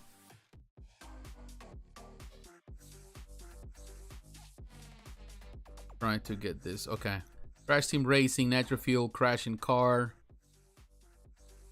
Crash Bandicoot. Then you have this. Alright, Crash Team Racing. Remember the game from the PS1 era. Definitely a fun game. I still play it once in a while. You know, when I play PS1 stuff. There's three different versions. Of course, you can order this through Sideshow, but you only get the regular one. Now, if you come here, they're offering three different versions. You got the regular version, which is the $4.99. You got the exclusive edition and the definitive edition. The price, of course, the definitive is $579. You get the early bird pre-orders thing that First for Figures always, reveals. Let's go for the definitive edition. Let's go for the Big Daddy. This one The first favorite is proud to introduce the Crash Racing Nitro Fuel. You got 13 days for the early bird pre-order. You can choose the different payment plans, all of that. The first for figures, the Definitive Edition comes with 2 LED functions for the flames, warp, orb, and explosive effects. It will also include limited edition numbering and an authentic card. So, doesn't say who's the artist, no. All right, so let's look at what it comes with in this one. It has the orbs, which is really cool. All of that includes a warp orb and a tracking a missile with explosion effect. So you get the light of features. Of course, you get the card of authenticity. It is number, limited number. It is cool. I like it that that's what makes this the definitive edition with that. Now, I'm not sure if you can remove that orb, which would be awesome too, if you could do it. So that gives you more options. I like Crash, so that is cool. Crashing card, the definitive edition. Definitely a fantastic job. Light up feature looks fine. So that is the definitive edition. All right, so now let's look at the different versions here. Waiting. Now we're looking at the exclusive edition, which doesn't have the orb, and it's probably a different number, but it does have a light up feature. Now I will tell you, it depends. If you want the orb, I don't know if it's removable, it doesn't say. I kind of like this one, although the other one with the missile kind of looks also awesome, but I think this one also looks good without being too busy. So ultimately it's just a choice. The only light up feature, of course, is on the pipes right there. That will be the only light up feature. So ultimately it's a choice, whatever you feel that is better for you for your display. I think they're both great. Also comes with our authenticity card, authentication card. Now the regular one, which is the one that you're gonna get at Sideshow, that doesn't have a light up feature. So you have to compromise with the standard, you know, on that. So, but I will tell you, the standard also looks good. It's the same thing. The only thing, of course, is that those pipes, you know, the fire effects, it has no light up feature. So it's up to you. So it depends on what you feel that it's more of your speed, or what you feel that is actually a better deal in the end. But you know, the options are there for those who are interested. This one is my favorite video game. Oh, you love the Crash CTR Crash Team Racing Nitro Fuel, the newest one. I haven't played this one though, the newer one. I need to play that one. But I play, of course, the original, which I always play. But I haven't played this one yet. But you know, I need to get at some point. And there's so many games that I need to get at some point to start playing, which I have forgotten for some reason. You know, like, you know, so many games. It's a little time. You don't have time for everything, so you just have to do certain things here and there. All right, let's go to Sideshow Collectibles. And the reason I want to go to Sideshow is because I want to look at another statue from another company, and this is Ace Toys. Ace Toys, of course, they do vinyl stuff, but also they do the statues, and some of the statues are really, really cool. So I want to talk about this one, which is, it was intriguing when I saw it. You know, like when I saw it, I thought it would be like a figure, but then I realized, wait a minute, that's here. You see Crashing Card is, you can find that at Sideshow if you want to go through Sideshow just for the regular one, which is up to you. Definitely, it's just a matter of opinion which one you think is best. But right now, where we here at Sideshow, let's see if I can find it soon.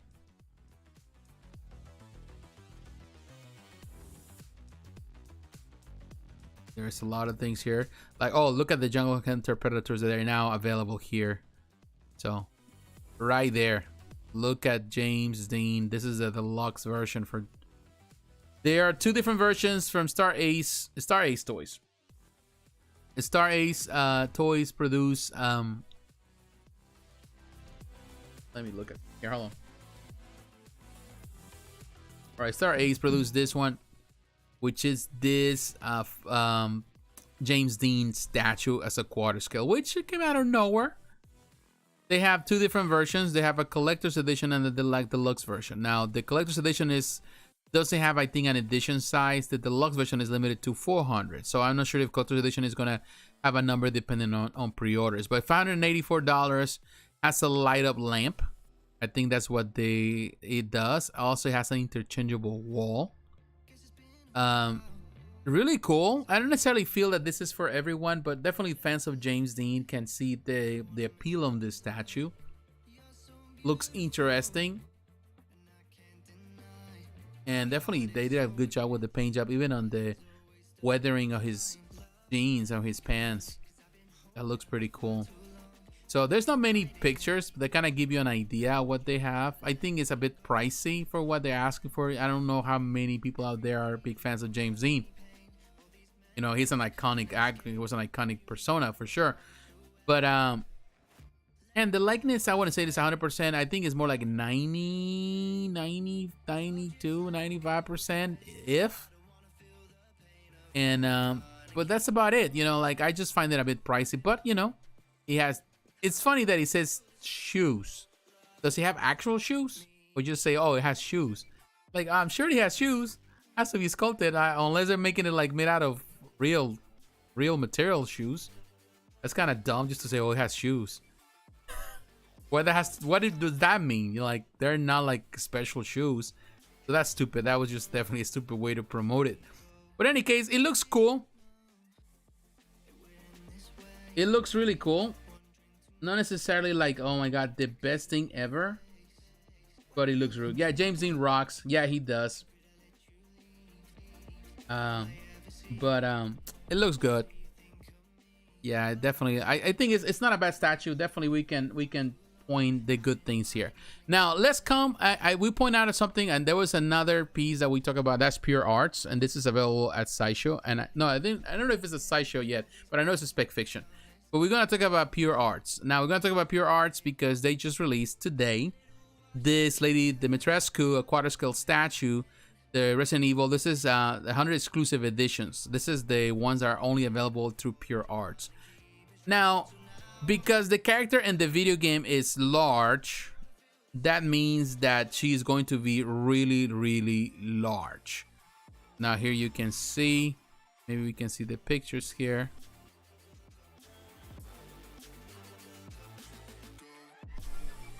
And there's a payment plan through, what is that? I forgot the name of this service where technically you can pay as you go, whatever you want to pay, but they have a payment plan.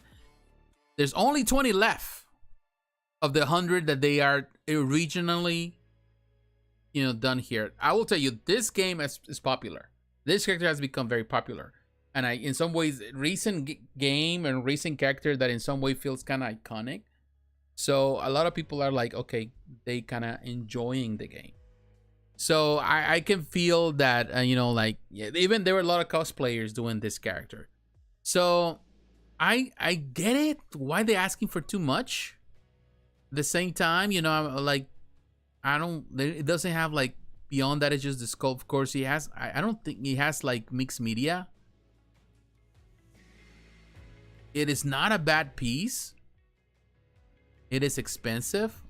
And, definitely did the weathering, the face. She looked kind of scary for sure. I will tell you, definitely did a fantastic job on that. Let me see if we can reduce the size of this so we can see the pictures better. Okay. Right there. Much better.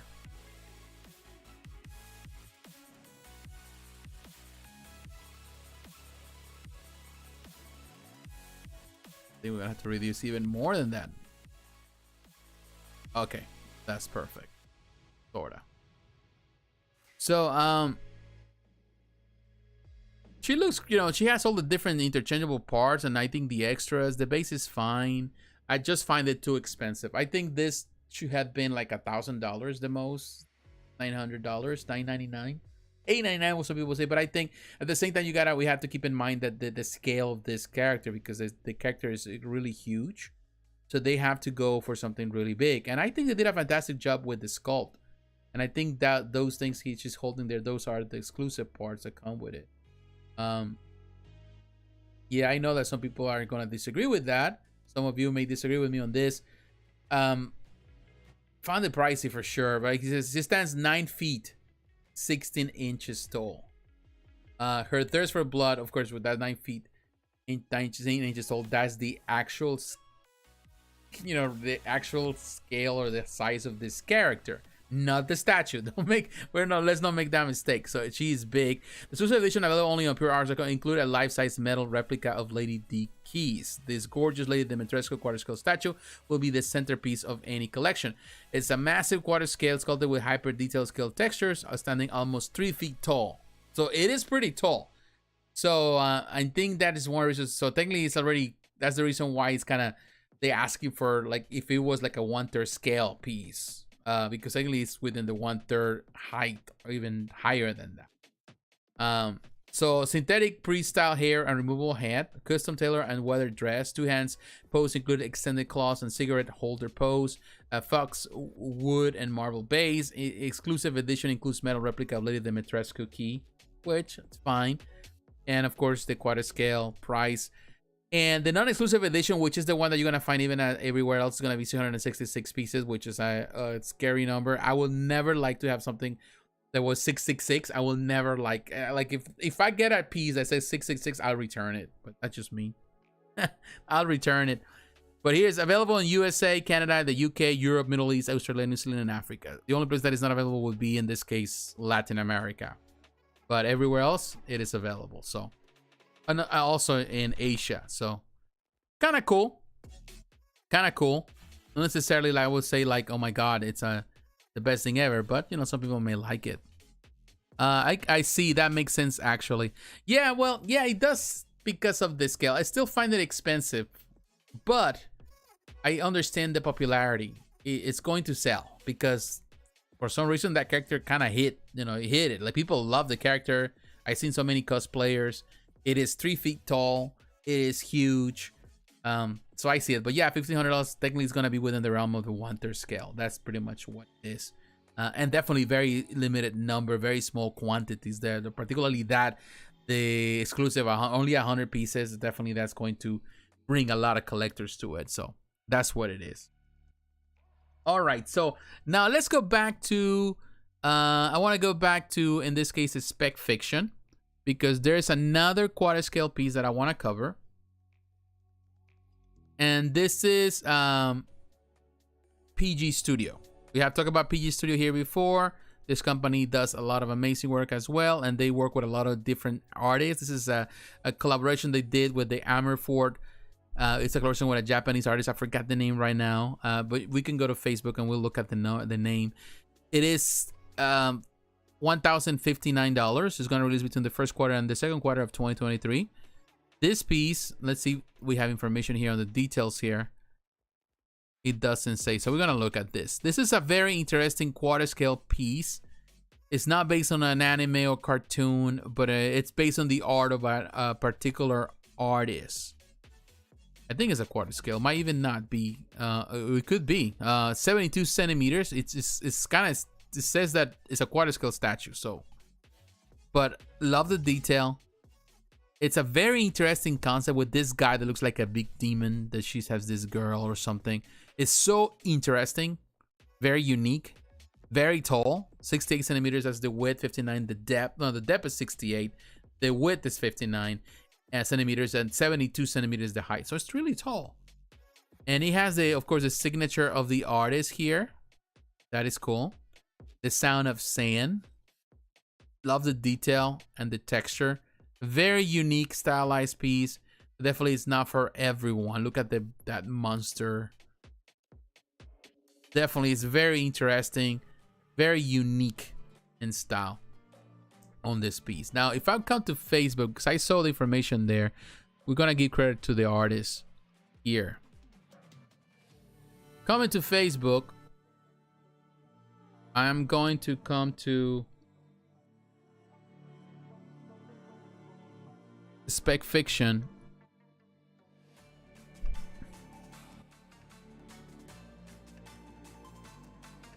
Oh, Spec Fiction. Definitely, it's amazing how this company has grown. We're going to come to Spec Fiction to look at some of the stuff here at the end of this video. Some of the stuff from Legendary Beasts. We're going to look at the stuff that they showcase. And here's Lady Dimitrescu, of course. And some of the stuff here. all the stuff, of course, that they carry. They're there, like right here. This is Piji Studio added another piece to the Armor Forge series, which is dedicated to artists and their original work. Entei Ryu is a Tokyo-based artist and designed this amazing statue, Son of Sand. A giant fang creature holds a lieutenant in a flowing white dress. Check out the pre-order with the link in the comments. So again, this is the Ryu, Entei Ryu is the artist, so they're working with this, and PG Studio, you know, bringing and these collaborations, doing very different stuff. PG does amazing work. We have talked about PG before here, particularly the females. Another company that does amazing stuff. Also, the stuff they do with the SNK, looking really cool, and they do amazing pieces. And we had covered this, like Creek made amazing looking one. Elf, we talked about it this last week, another great piece. So definitely this company is doing amazing work. And also some of this stuff also through PG Studio, they have a different name also. They do some stuff that is released through Sideshow. So this company definitely is one that does amazing work. All right, my friends, so now we're moving from PG, and here's still a spec fiction. I want to talk about another company also on the quarter scale, but also we were talking about SNK. We're talking about Samurai Showdown. I want to talk about this other piece that was released by in this case Paladin. I never really, I think I heard of this company before, but I don't think I've seen as much stuff. But they do SNK stuff. Iroha, if you know Iroha, it's a character, of course, interesting in the Samurai Showdown series. It was not in the original Samurais, but came later, and she's super popular. She's hot, of course, and she's also in the most recent Samurai Showdown video game. And she looks really amazing. $600, I think it's a phenomenal price for this piece. It's a $600 for a quarter scale statue.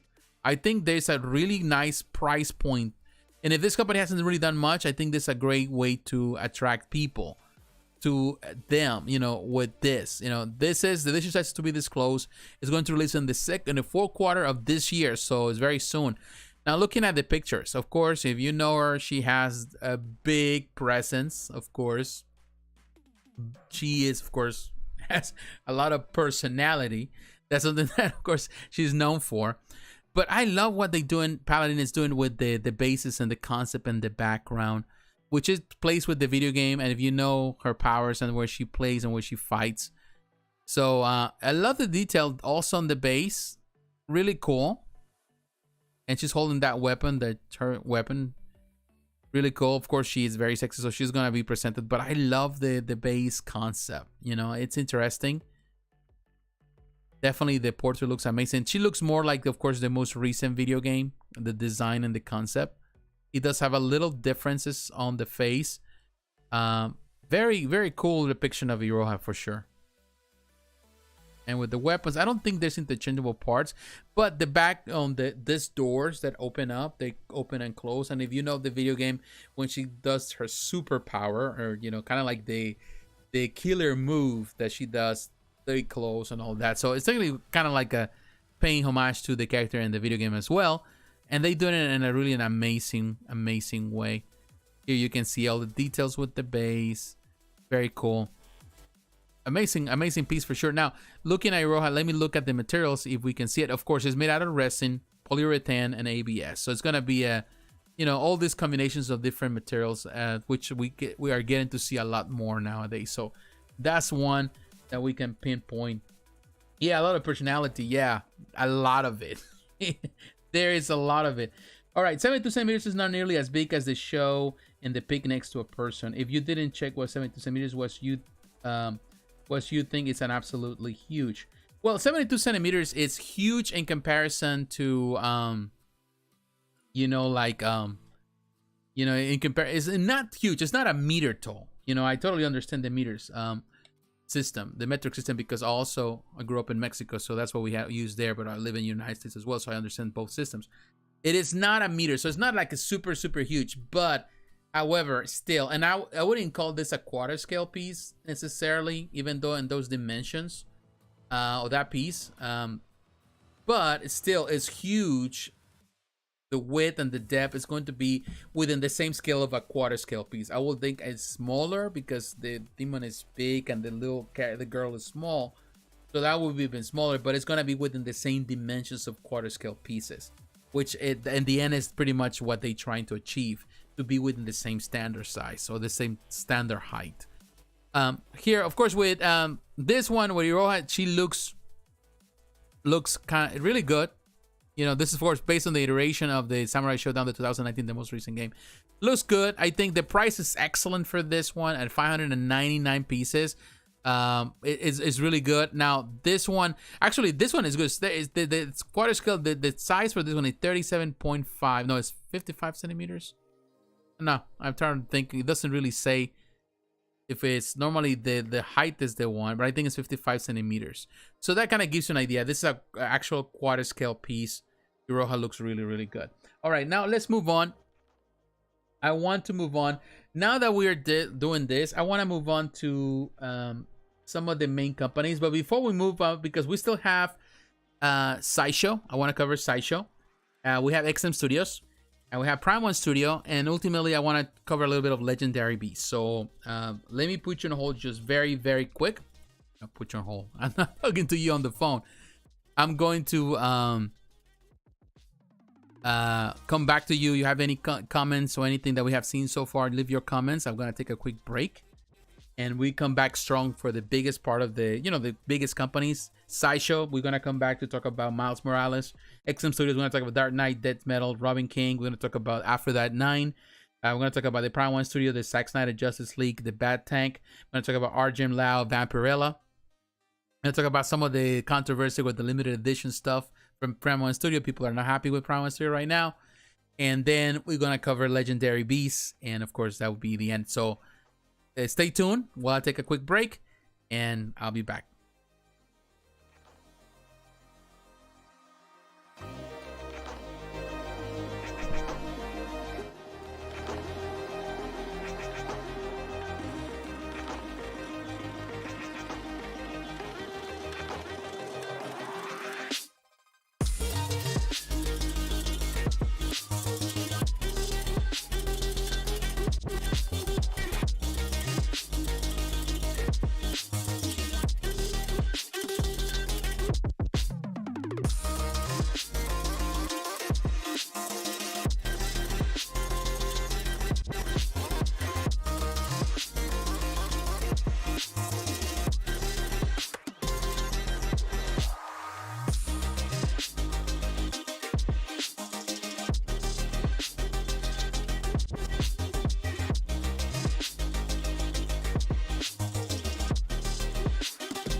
All right. How's everybody now? Thank you for holding. I just went and take a quick snack. Need to eat something quickly. I want to say thank you again. Thank you, my friends. Thank you for those who are taking time to watch this. Appreciate it. Thank you for your time. It's always great opportunity for me to share my passion of the collectibles, but also talk and have conversations with you. So thank you for those who are watching. They're still tuned in, and those who will watch in the future. Thank you very much. Don't forget, if you're watching this, you like the video, you have forgotten to like the video, don't forget, just like the video. That really helps the channel, expands the channel, the video, and allows me to be more visible, for my videos and my content. So thank you, my friends, and also consider following me on social media: Facebook, Twitter, Instagram. I post things there, not all the time, but I try. Oh, thank you, Eddie. I appreciate it. Thank you for the support. And all of you also consider supporting the channel financially through Patreon and all of that, through Super Chat, all of that. It's always appreciated. It really helps the channel. Now, let's get into this stuff. Let's get into the big daddies. Always, the companies that always attracts the most. Talk about Sideshow, XM Studios, Prime1 Studio. The big names in the industry right now. Oh, they've always been, Great way to relax on a Friday. Yeah, I know. I love this. I'm tired. I'm telling you, like today I was like, oh my God, because I came from from vacation, and it feels weird, like you feel tired. It was fun, but at the same time you're home. You haven't really kind of got into the groove of things and getting back to work. It's a short week, but it feels weird coming back from vacation.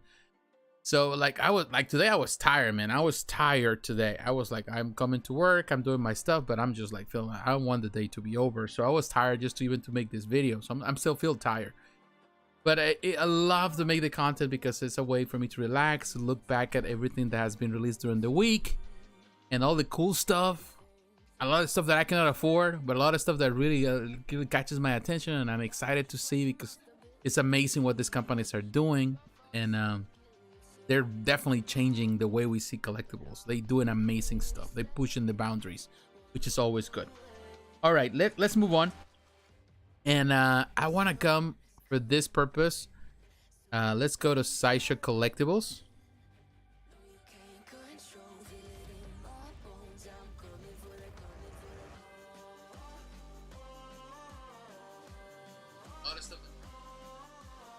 And let me know if the music is too loud as well, so we'll try to keep in control of it. Now, when we come into Sideshow, I want to cover this. The Miles Morales piece, people excited for it. Some people are not crazy about it. There's two different versions. Of course, you get the collector's edition, which is the regular edition, and then you got the exclusive. The exclusive is the one that comes with interchangeable portrait. So I will tell you, go for the the exclusive one.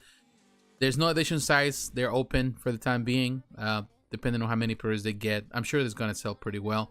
Now, the people involved here, we have Bernardo Esquivel is the painter. He does an amazing job as always. Richard Luong is the designer. On the sculpt, we have James Kane. I think I never heard of him, so this is a new... Maybe he has done some minor stuff, but he's a sculptor of this piece. Esther Escandunas, always working with them, does the cut and sew, does everything that has to do with the mixed media. On the Sideshow design development team is involved in the whole process of development and design. Now, of course, let's look at this piece. Of course, some people are not crazy about the portrait at certain angles. They were saying, I saw on social media, that he looks like an old man. I can see where they're coming from. It's interesting. Some people don't like this kind of like angular basis, kind of like a force distant dimension type of thing where you see the force different angles, or like you see things on a different angle. Like some people are not fans, and Sideshow's been doing that more and more and more, which is a different thing. And some people will love something more realistic than this, more than the stylized depiction, because of course you can see New York City right there, the train station. So what is it that like you're looking more of that the kind of like the train in Manhattan and Brooklyn, the Bronx, all that. But it's fine, I'm okay with that. I think the piece is good. It comes with, he has, of course, with the mixed media, he has the jacket, which They got going for that. Now, I will say, is it better than the previous Miles Morales that we got? Not so sure about it. You know, we have other Miles Morales, of course, not with this. I don't know. Like, let's see. What is the other Sideshow collectibles? Let me come to Sideshow collectibles. Miles Morales. You know, Miles Morales it sells no matter what. What is the other statue that we saw? Yeah, this one right here. I will tell you, this one right here, I love that one. I love that one. I think this still a much better piece. This one, this Miles Morales is still much better, even with that portrait. In my opinion, this is the old one. Of course, we're looking. I love that one. I think it's super, super good. Of course, I enjoy the portrait. I think this is a much better depiction. Of course, sold out, so it's not like you can have a chance to get it unless you go to the aftermarket. I think it's still a phenomenal piece. And if I have to compare this one to this new one, I will say I like the old one. But this one is a different aspect, more playful aspect of the character. Definitely designed to have companions. Now, yeah, at certain angles, the face looks kind of like, okay, it looks like an older man, different than what I see or envision Miles Morales when I read the comics. The angular thing with that, not a fan of the base, to be honest with you. Not a fan, like many. But I understand what they're trying to achieve. At certain angles, it looks good, but that's more like an art print. You know, like you're looking at an art print, and I want to look at the statue. Interesting, of course, more of the street concept with the shoes and stuff and the clothing. Supposed to of course go on display and be a companion to, of course, to Wen, Spider-Wen, which I think both together they're gonna look fine like this. If you already have Spider-Wen and you want this one, and you already have that Spider-Wen for pre-order, I think both are gonna work together fine. So I think that is the idea. In the end, is if you want to have those pieces together, then by all means, I think they're designed to be together. But you're only looking for a Miles Morales, then, you know, of course, there's no other options out there unless you go looking for the old Sideshow. But I think it's good. You know, it's not perfect. It's good, and it does have it's brave and bold in some ways. But I wouldn't say that the execution woes me like other pieces. So even from Sideshow, so. It is good. It is good. It's not necessarily the best depiction of Miles Morales in my opinion, but it is good. So yeah, I can say that. So we'll see. There will definitely be more Miles Morales while the movie still comes soon. Yeah. Yeah, totally. I think so. You know, like with Miles Morales, it's a character that is growing so much in popularity. It's one of the, and I made a video some time ago where I made the top 10 African American, top 10 black superheroes in comics. And Miles Morales is one that is on the list because he has become such an iconic in a really short amount of time, has become so iconic and so popular. So as we get in the movies, we get into seeing more in all the aspects of entertainment. Definitely you're going to see more and more collectibles. The same way we always see Peter Parker, Spider-Man. Definitely we're going to see Miles Morales more and more and more. And that's good. So the options are there. If you love this one, go for it. If you don't love it, then definitely don't go for it, because it's going to be down the road. There's going to be another Miles Morales for sure from Sideshow. You know, Sideshow's going to produce more. It's going to milk it the same way they milk Batman or Iron Man, all those characters that they always milk. So yeah, the option is there. So we can say that. All right, my friends, let's move on. I want to move on now to XM Studios.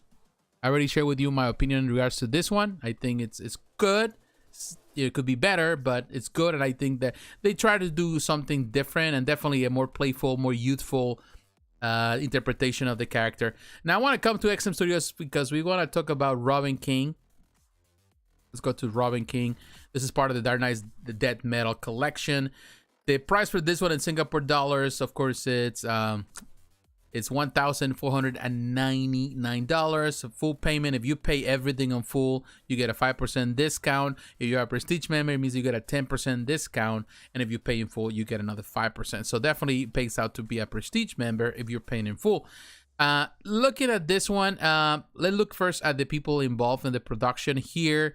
We have Riccardo Federici, the designer for pretty much the entire series, for this series. James Kane, he is the one doing the 3D skull. Wait a minute. James Kane. let me go back. We just look at that. It wasn't the same. Now we're looking at this one.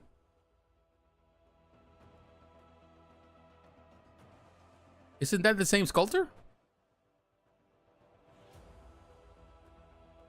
Yeah. Oh wow! It just came to realize that now.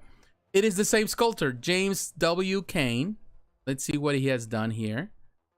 Okay, so this is the first piece that he has done. The only piece that he had on Sideshow, Miles Morales, James W. Kane. Cool, did a good job there. And he is the same sculptor, so he has two Wammies right here. With this one with the XM Studios, you know, like the edition size for this is $2.99. Cool, you know, he's definitely getting out there. You know, he's getting around. He's working with the competition as well. That is good. Now, looking at this one, definitely a very interesting concept. Love the way, of course, everything on this piece is. It's that bad in the back. It looks so good. It's a very terrific piece. A very different concept from what he did with Miles Morales for sure. But it looks really good. 61 centimeters in height. That is pretty cool. Some people may say it's busy, but I think it kind of fits the profile of what they're trying to achieve with this collection. Definitely a very, very cool, interesting concept. Looking at this one at different angles. Fantastic job. Fantastic detail. Definitely looks like the character for sure. Love the paint job. And definitely love the sculpt. Really, really cool sculpt. Look at that. Fantastic job. I will tell you that Prime1 XM Studios is getting better with the paint jobs. Like I feel that the paint jobs are improving on every single piece. Definitely this artist did a fantastic job. The painters here did a fantastic job in bringing and of course there's a lot of darks, a lot of shadows. That's just part of the character.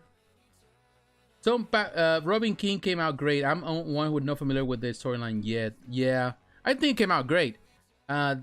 They says some people dislike the Batman in the background. They say it takes away from Robin. I don't think so. Yeah, I totally see what they say, but to me it looks fine. I love the sculpt.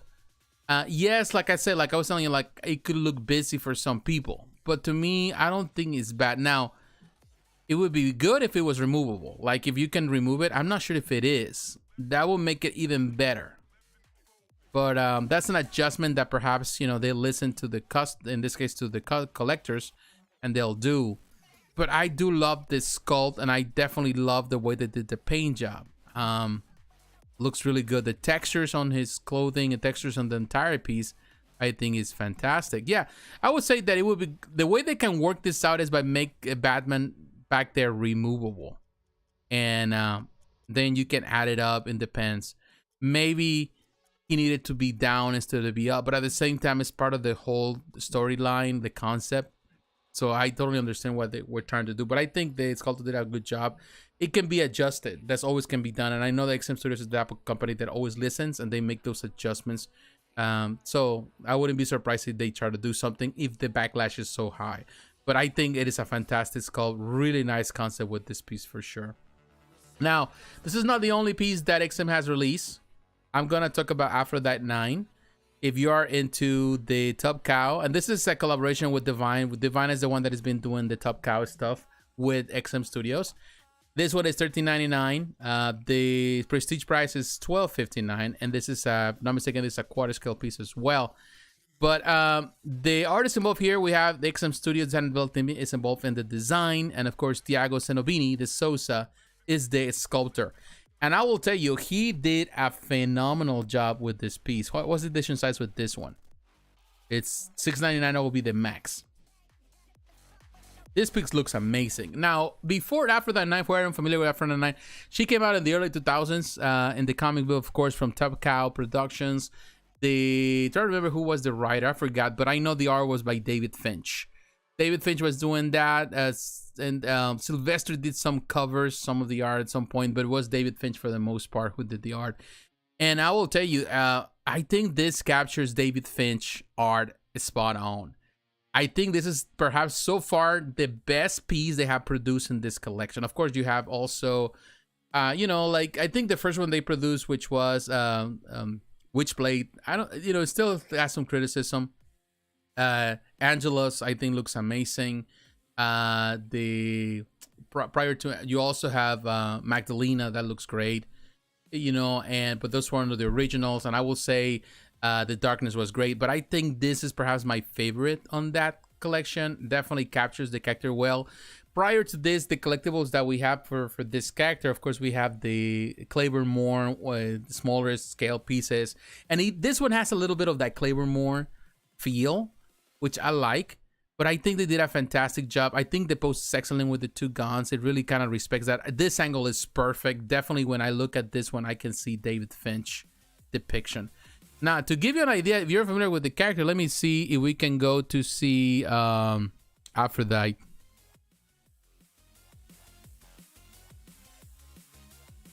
Covers. To give you an idea, for those who are familiar with the character with Aphrodite 9, like for example, this one right here, cover browser, this one, if you can see it well, definitely, like you can see the character. This is David Finch art. It looks good, you know, like I can see how they capture the character really well. And mostly of those, the best covers were David Finch, in my opinion. Also, Sylvester did some amazing covers as well.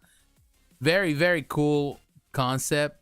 Finch did, for the most part, the art, and I think that's where he's recognized. I think the character is super cool. And this is Silvestri. That's the one that Silvestri's covers. But in any case, I think they capture the character super, super well here. Phenomenal piece. I like it very much. It's really cool. The detail, the paint job's excellent, I think.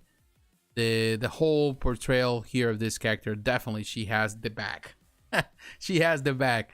As David Finch always did. Like it. You know, and I always liked the Aphrodite 9 from Claymore. I had that piece and I sold that piece. But I think this is much better. Of course, it's a quarter scale piece. Really captures the character excellent. I think it's one of the best pieces in this collection so far. It's simple in its execution, but I think it's excellent on the detail and the pose, and definitely the sculptor captured the essence of the character and the art of David Finch perfectly. I don't see anything to complain about. Some people may complain. There's always going to be someone that will complain about something, but I think that it's just perfect. The pose is excellent. The detail is excellent. The paint job is excellent. I think it's a phenomenal piece, and definitely this is gonna be one that is gonna sell really well, and one of the best so far in the whole collection. Here you can see the dimensions, 54 centimeters in height. That is a pretty solid piece. All right, so let me read some of the comments before we move on. If there's anything, some people okay, we already read down. All right, so now let's move on.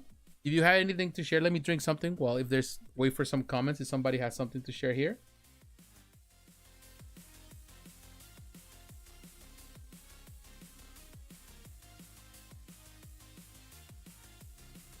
Drink this.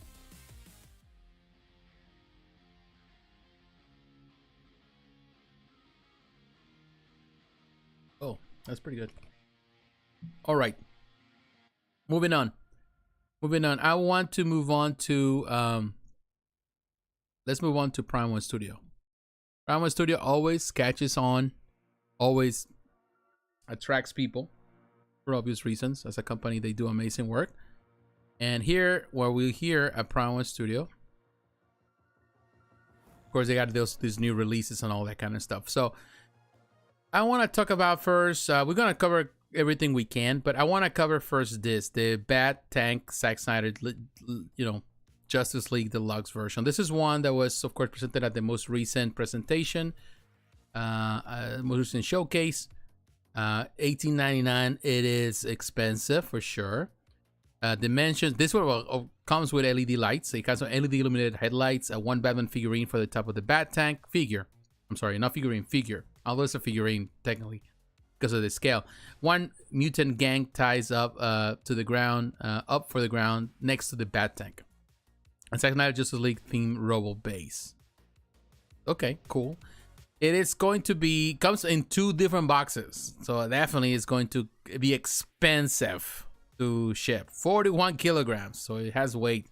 Well, it's done on the materials, and it has non-scale. The height is 38 centimeters, the width is 71 centimeters, and the depth is 70 centimeters. So definitely it's going to be wide, and the depth is going to be, you know, all it's gonna have length on both sizes, and you know, the height is fine.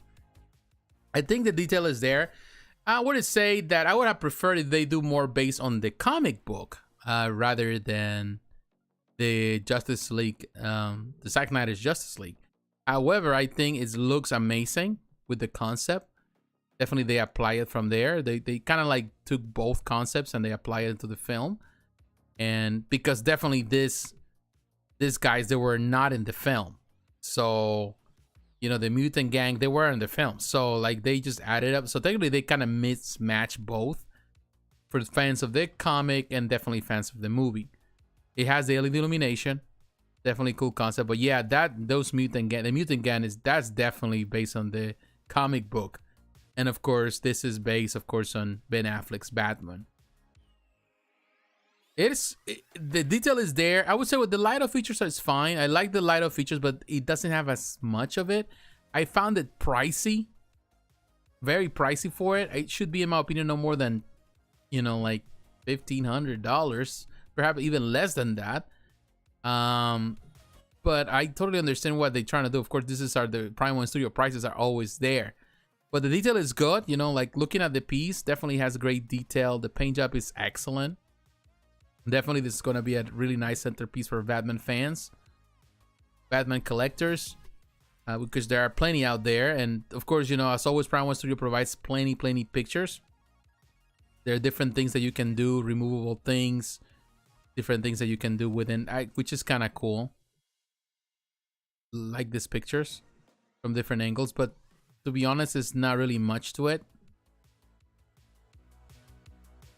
Definitely is good. So it is a nice concept. Pricey. I'm not gonna look at all the pictures because there's too many, but yeah, it's pricey with that scale, but it's gonna come in 2 boxes. I don't know why it needs to come in 2 boxes, but hey, that's how they do it. It's massive. Who the heck built this thing for Batman? Some of you stuff being released. Yeah, I'm telling you, yeah, Eddie. There's so much stuff that is being released for Batman, you know, like for anybody, any collectibles. Is like, man, it's hard to pick up. You have to pick up one or the other, and sometimes you feel like you pre-order something and something else better comes up and you're like, okay, I don't know what to do. Like, do I cancel this to pre-order that? So definitely there's always the challenge and the question on that. All right, so looking that now, I think it's a great piece, pricey, but it's great. Now I want to look at this one, which I think is a phenomenal Vampirella based on the concept art of Stanley Argem Lau. Looks amazing. I think this is a very, you know, and Vampirella has amazing statues. Sideshow has produced amazing statues of Vampirella. Also, what is it that PCS is now producing the 1/3 scale stuff. But another one that I can compare, like right now, let me show you. Like we have the quarter scales, you go to Sideshow. You want the 1/3 scale, PCS Vampirella.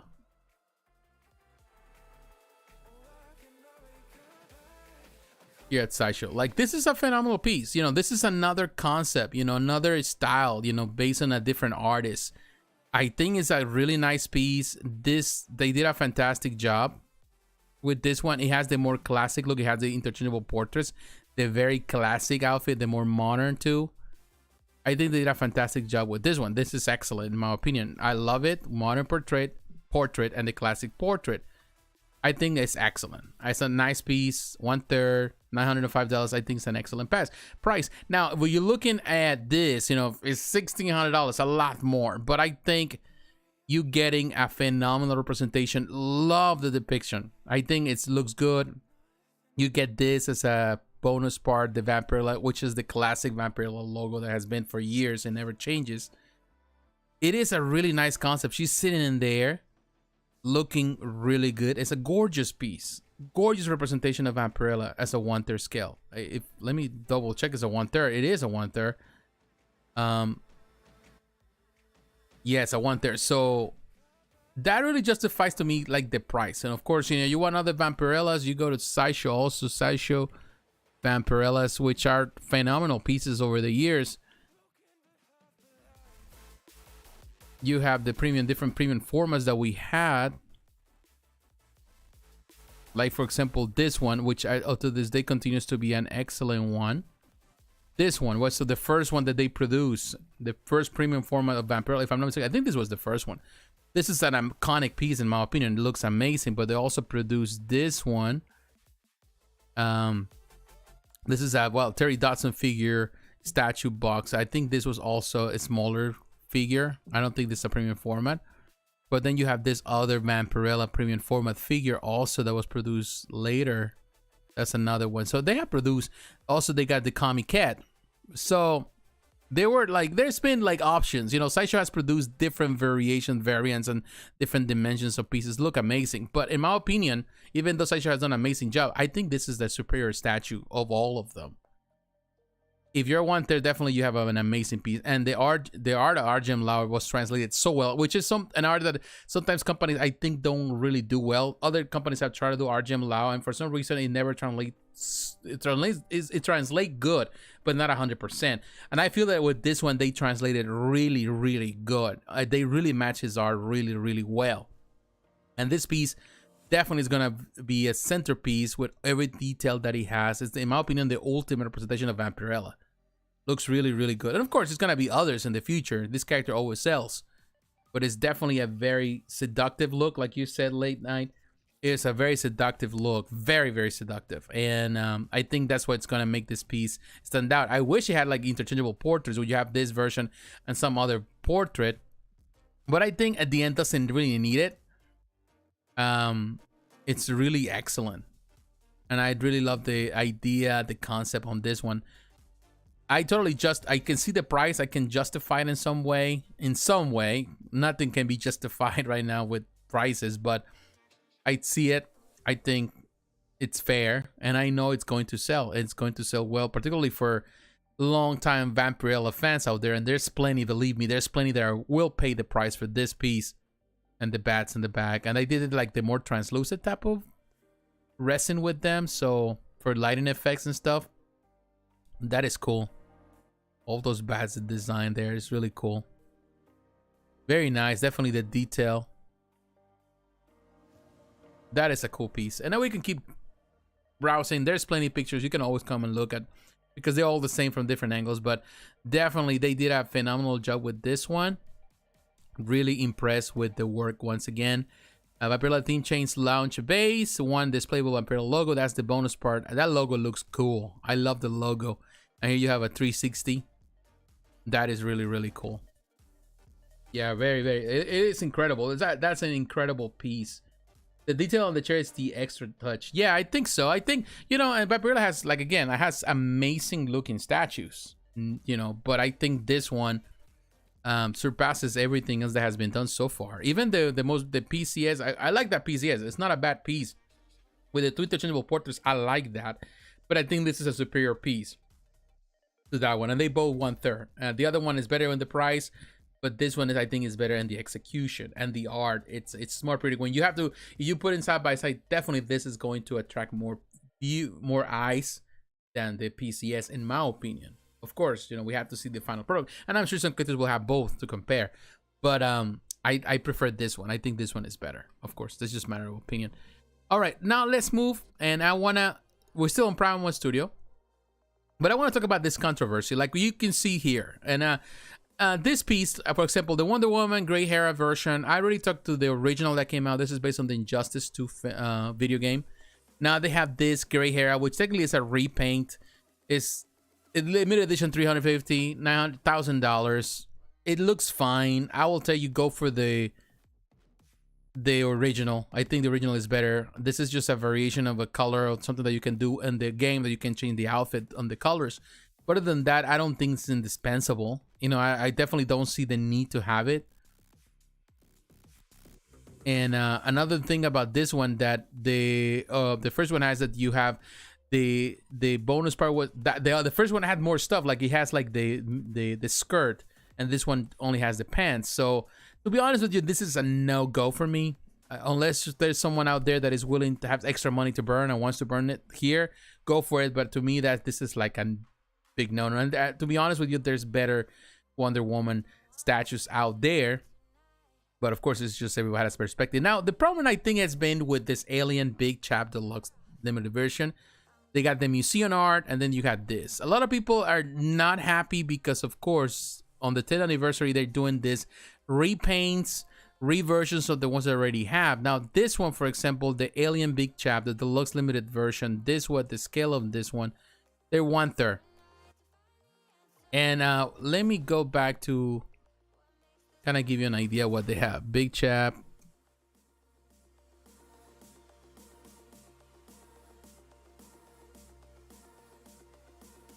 So you have the originals that came out. Of course, you got the Alien Big Chap right here. The museum art. And these are the ones that came out. I don't think collectors have this one yet. So this one came out first. Of course, they have a different version with the 3D wall art and all that kind of stuff. And people ordered this one. They ordered this one because they were like non-scale. They were saying, you know, that's what they want. They thought that this would be it. So they ordered that. And it's totally sold out, both pieces. And some collectors, they haven't received it yet. They've been waiting for that. All of a sudden, of course, you get this limited version, which is a little bit cheaper. Perhaps he has a little less things. But some people were saying, how is it that they are already put in printer when they haven't even delivered the first one? So, of course, you know, people get upset because technically they're getting the same thing. Yeah, you can say, well, you're getting less stuff.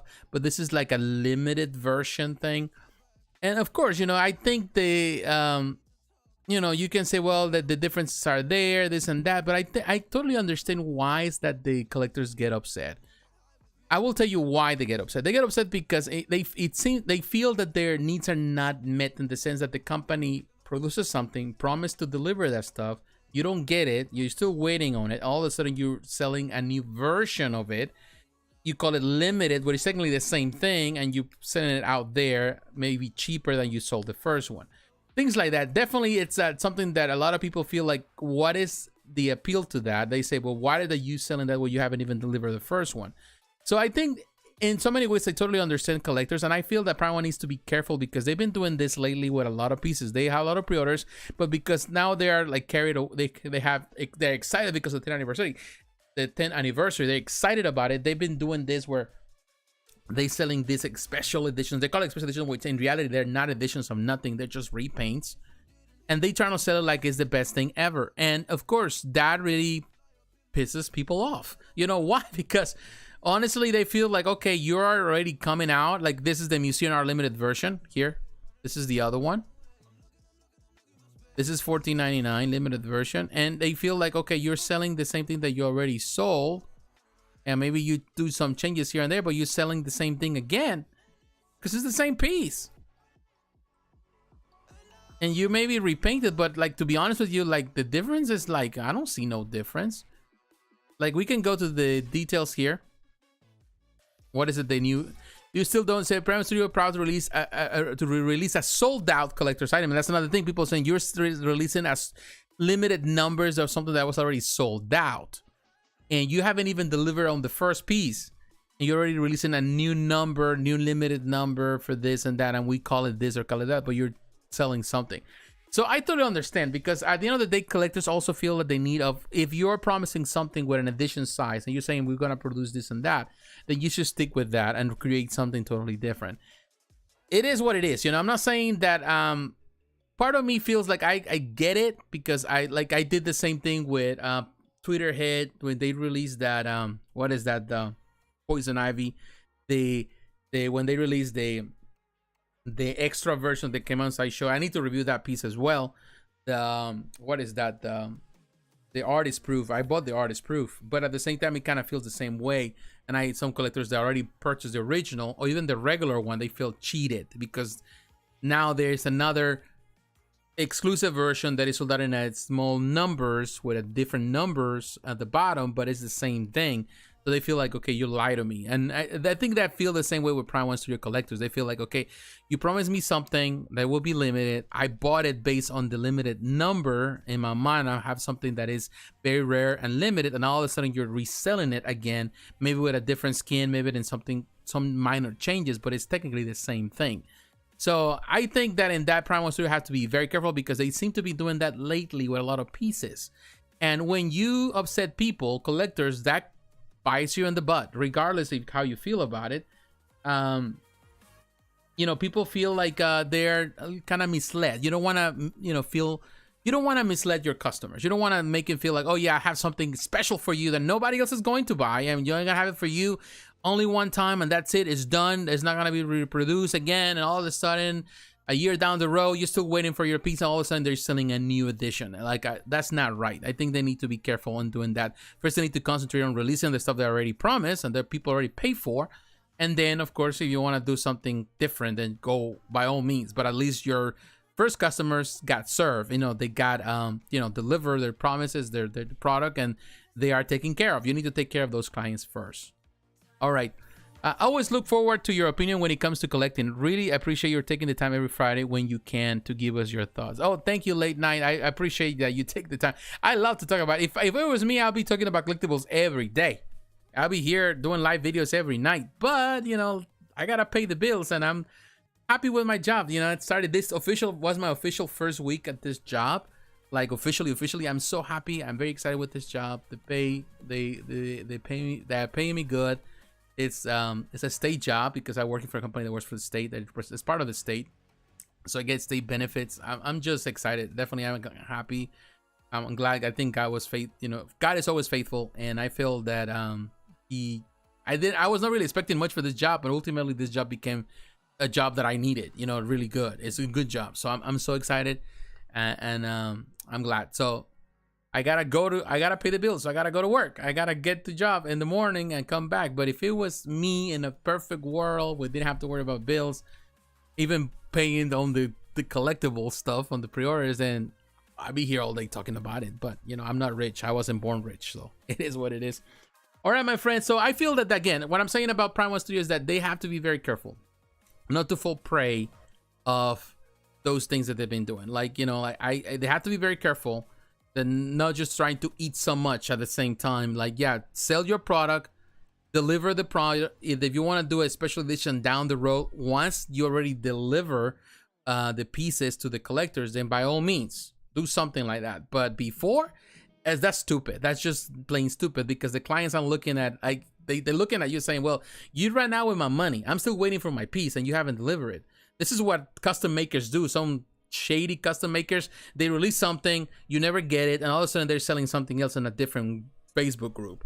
You don't want to feel like that. You don't want to make people feel like you're running a shady business. I know Prime1 is not a shady business, but some of these things can come across as that, particularly for some collectors. Agree. Just love the wide variety of range you cover.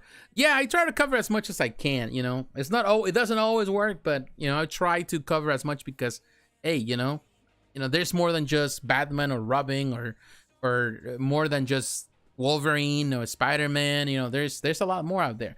Now, someone, I think it was Late Night Trip, someone early on asked me for my opinion for the Legendary Beast stuff. So we're gonna cover Legendary Beast just because, why not? You know, like, I wasn't planning to do it, but we're gonna go, and I'm gonna do kind of impromptu because I saw the pictures, but I haven't really come. And I know that, you know, I haven't really come to a conclusion of what I think about it.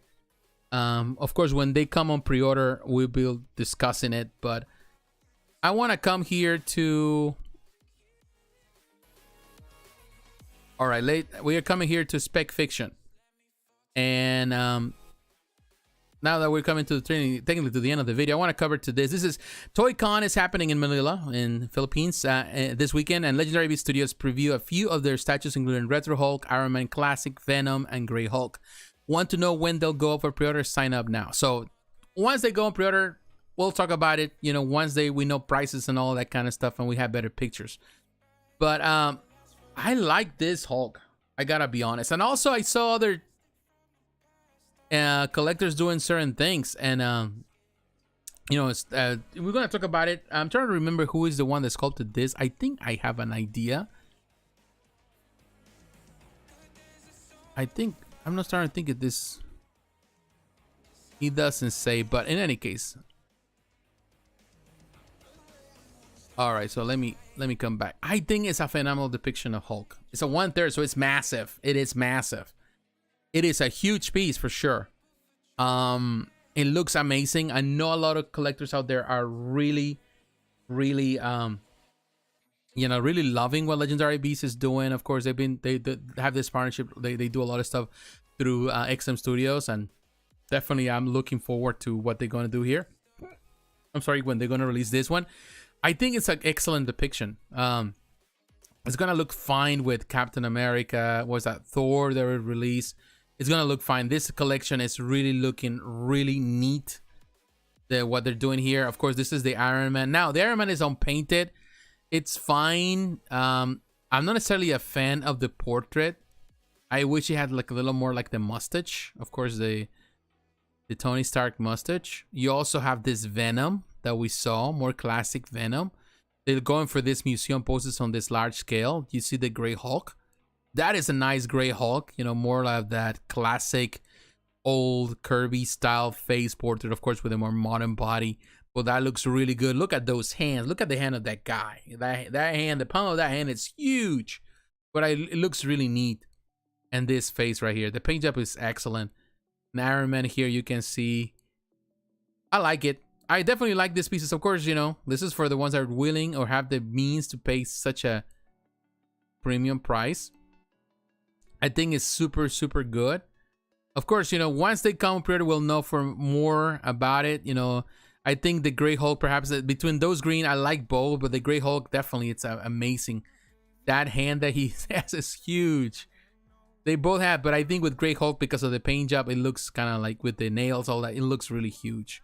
They're both amazing. They did and I love the bases. These are these bases that they produce, Legendary Beasts. I love the way, the classiness of it, but also the stories they tell and all the art that is presented there. It looks really, really good. So that is good. Now let me talk about what is that?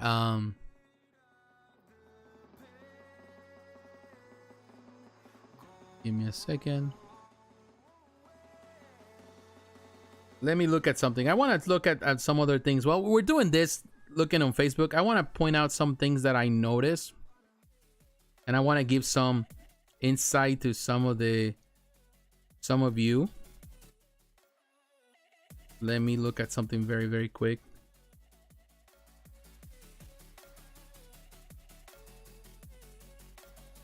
Give me a second. Something that I'm looking for here.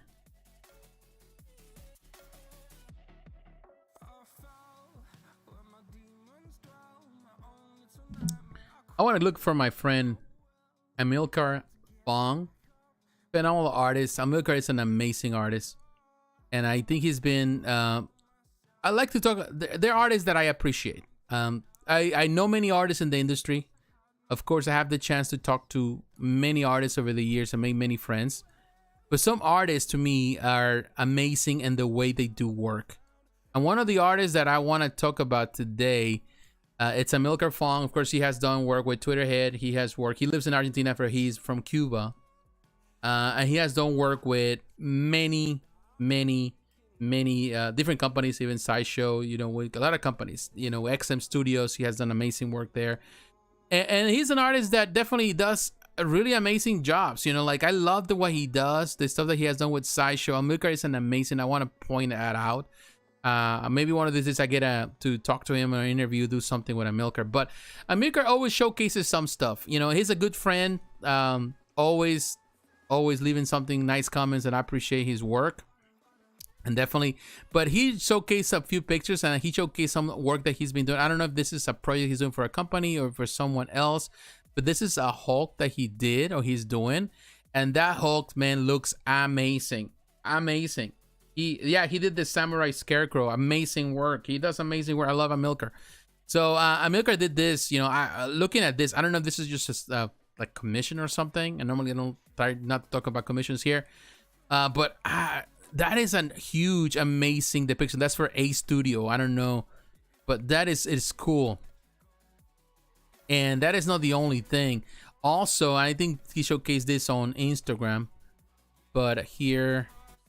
He showcased this Wolverine. That it's an amazing Wolverine. I love Amilcar. Love his work. I love this Wolverine. I don't know who's going to this is private commission or some commissioner, but I love this work. Every time, I'm telling you, when I look at Amilcar and I love his work, I'm always blown away by what he does. He's just cool, you know. This is good, and Amilcar is an artist that definitely deserves all that respect. Now I'm gonna talk about another one that to me is another good friend too, Brian Kucharik, the Kucharik brothers. And I don't know if he's here. This right here. I've seen some, you know, of course they did the concept. This is going to be for PCS, and this is going to be available. We're going to see more of it at the Sideshow at San Diego Comic-Con, so looking forward to it. So this is the original concept. This is what he did for this, which looks good. But PCS kind of showcases, I think it's the PCS Collectors Group. I'm going to take you there. I don't know if this is the one, but I know right there. And Adams, which is the administrator, which is the owner of PCS, showcased this picture of this painted already. It looks really good. Some people didn't like the beak and all that. They were just complaining about that, but I think it looks good. Of course, this is the concept. I will say one thing that I love. One thing that I love about the art of Brian, the Kuchari brothers, what I like about Brian and his brother is that they are always able to work on command. They're the type of people that if they do something for a particular license, they get it done and they get it done right.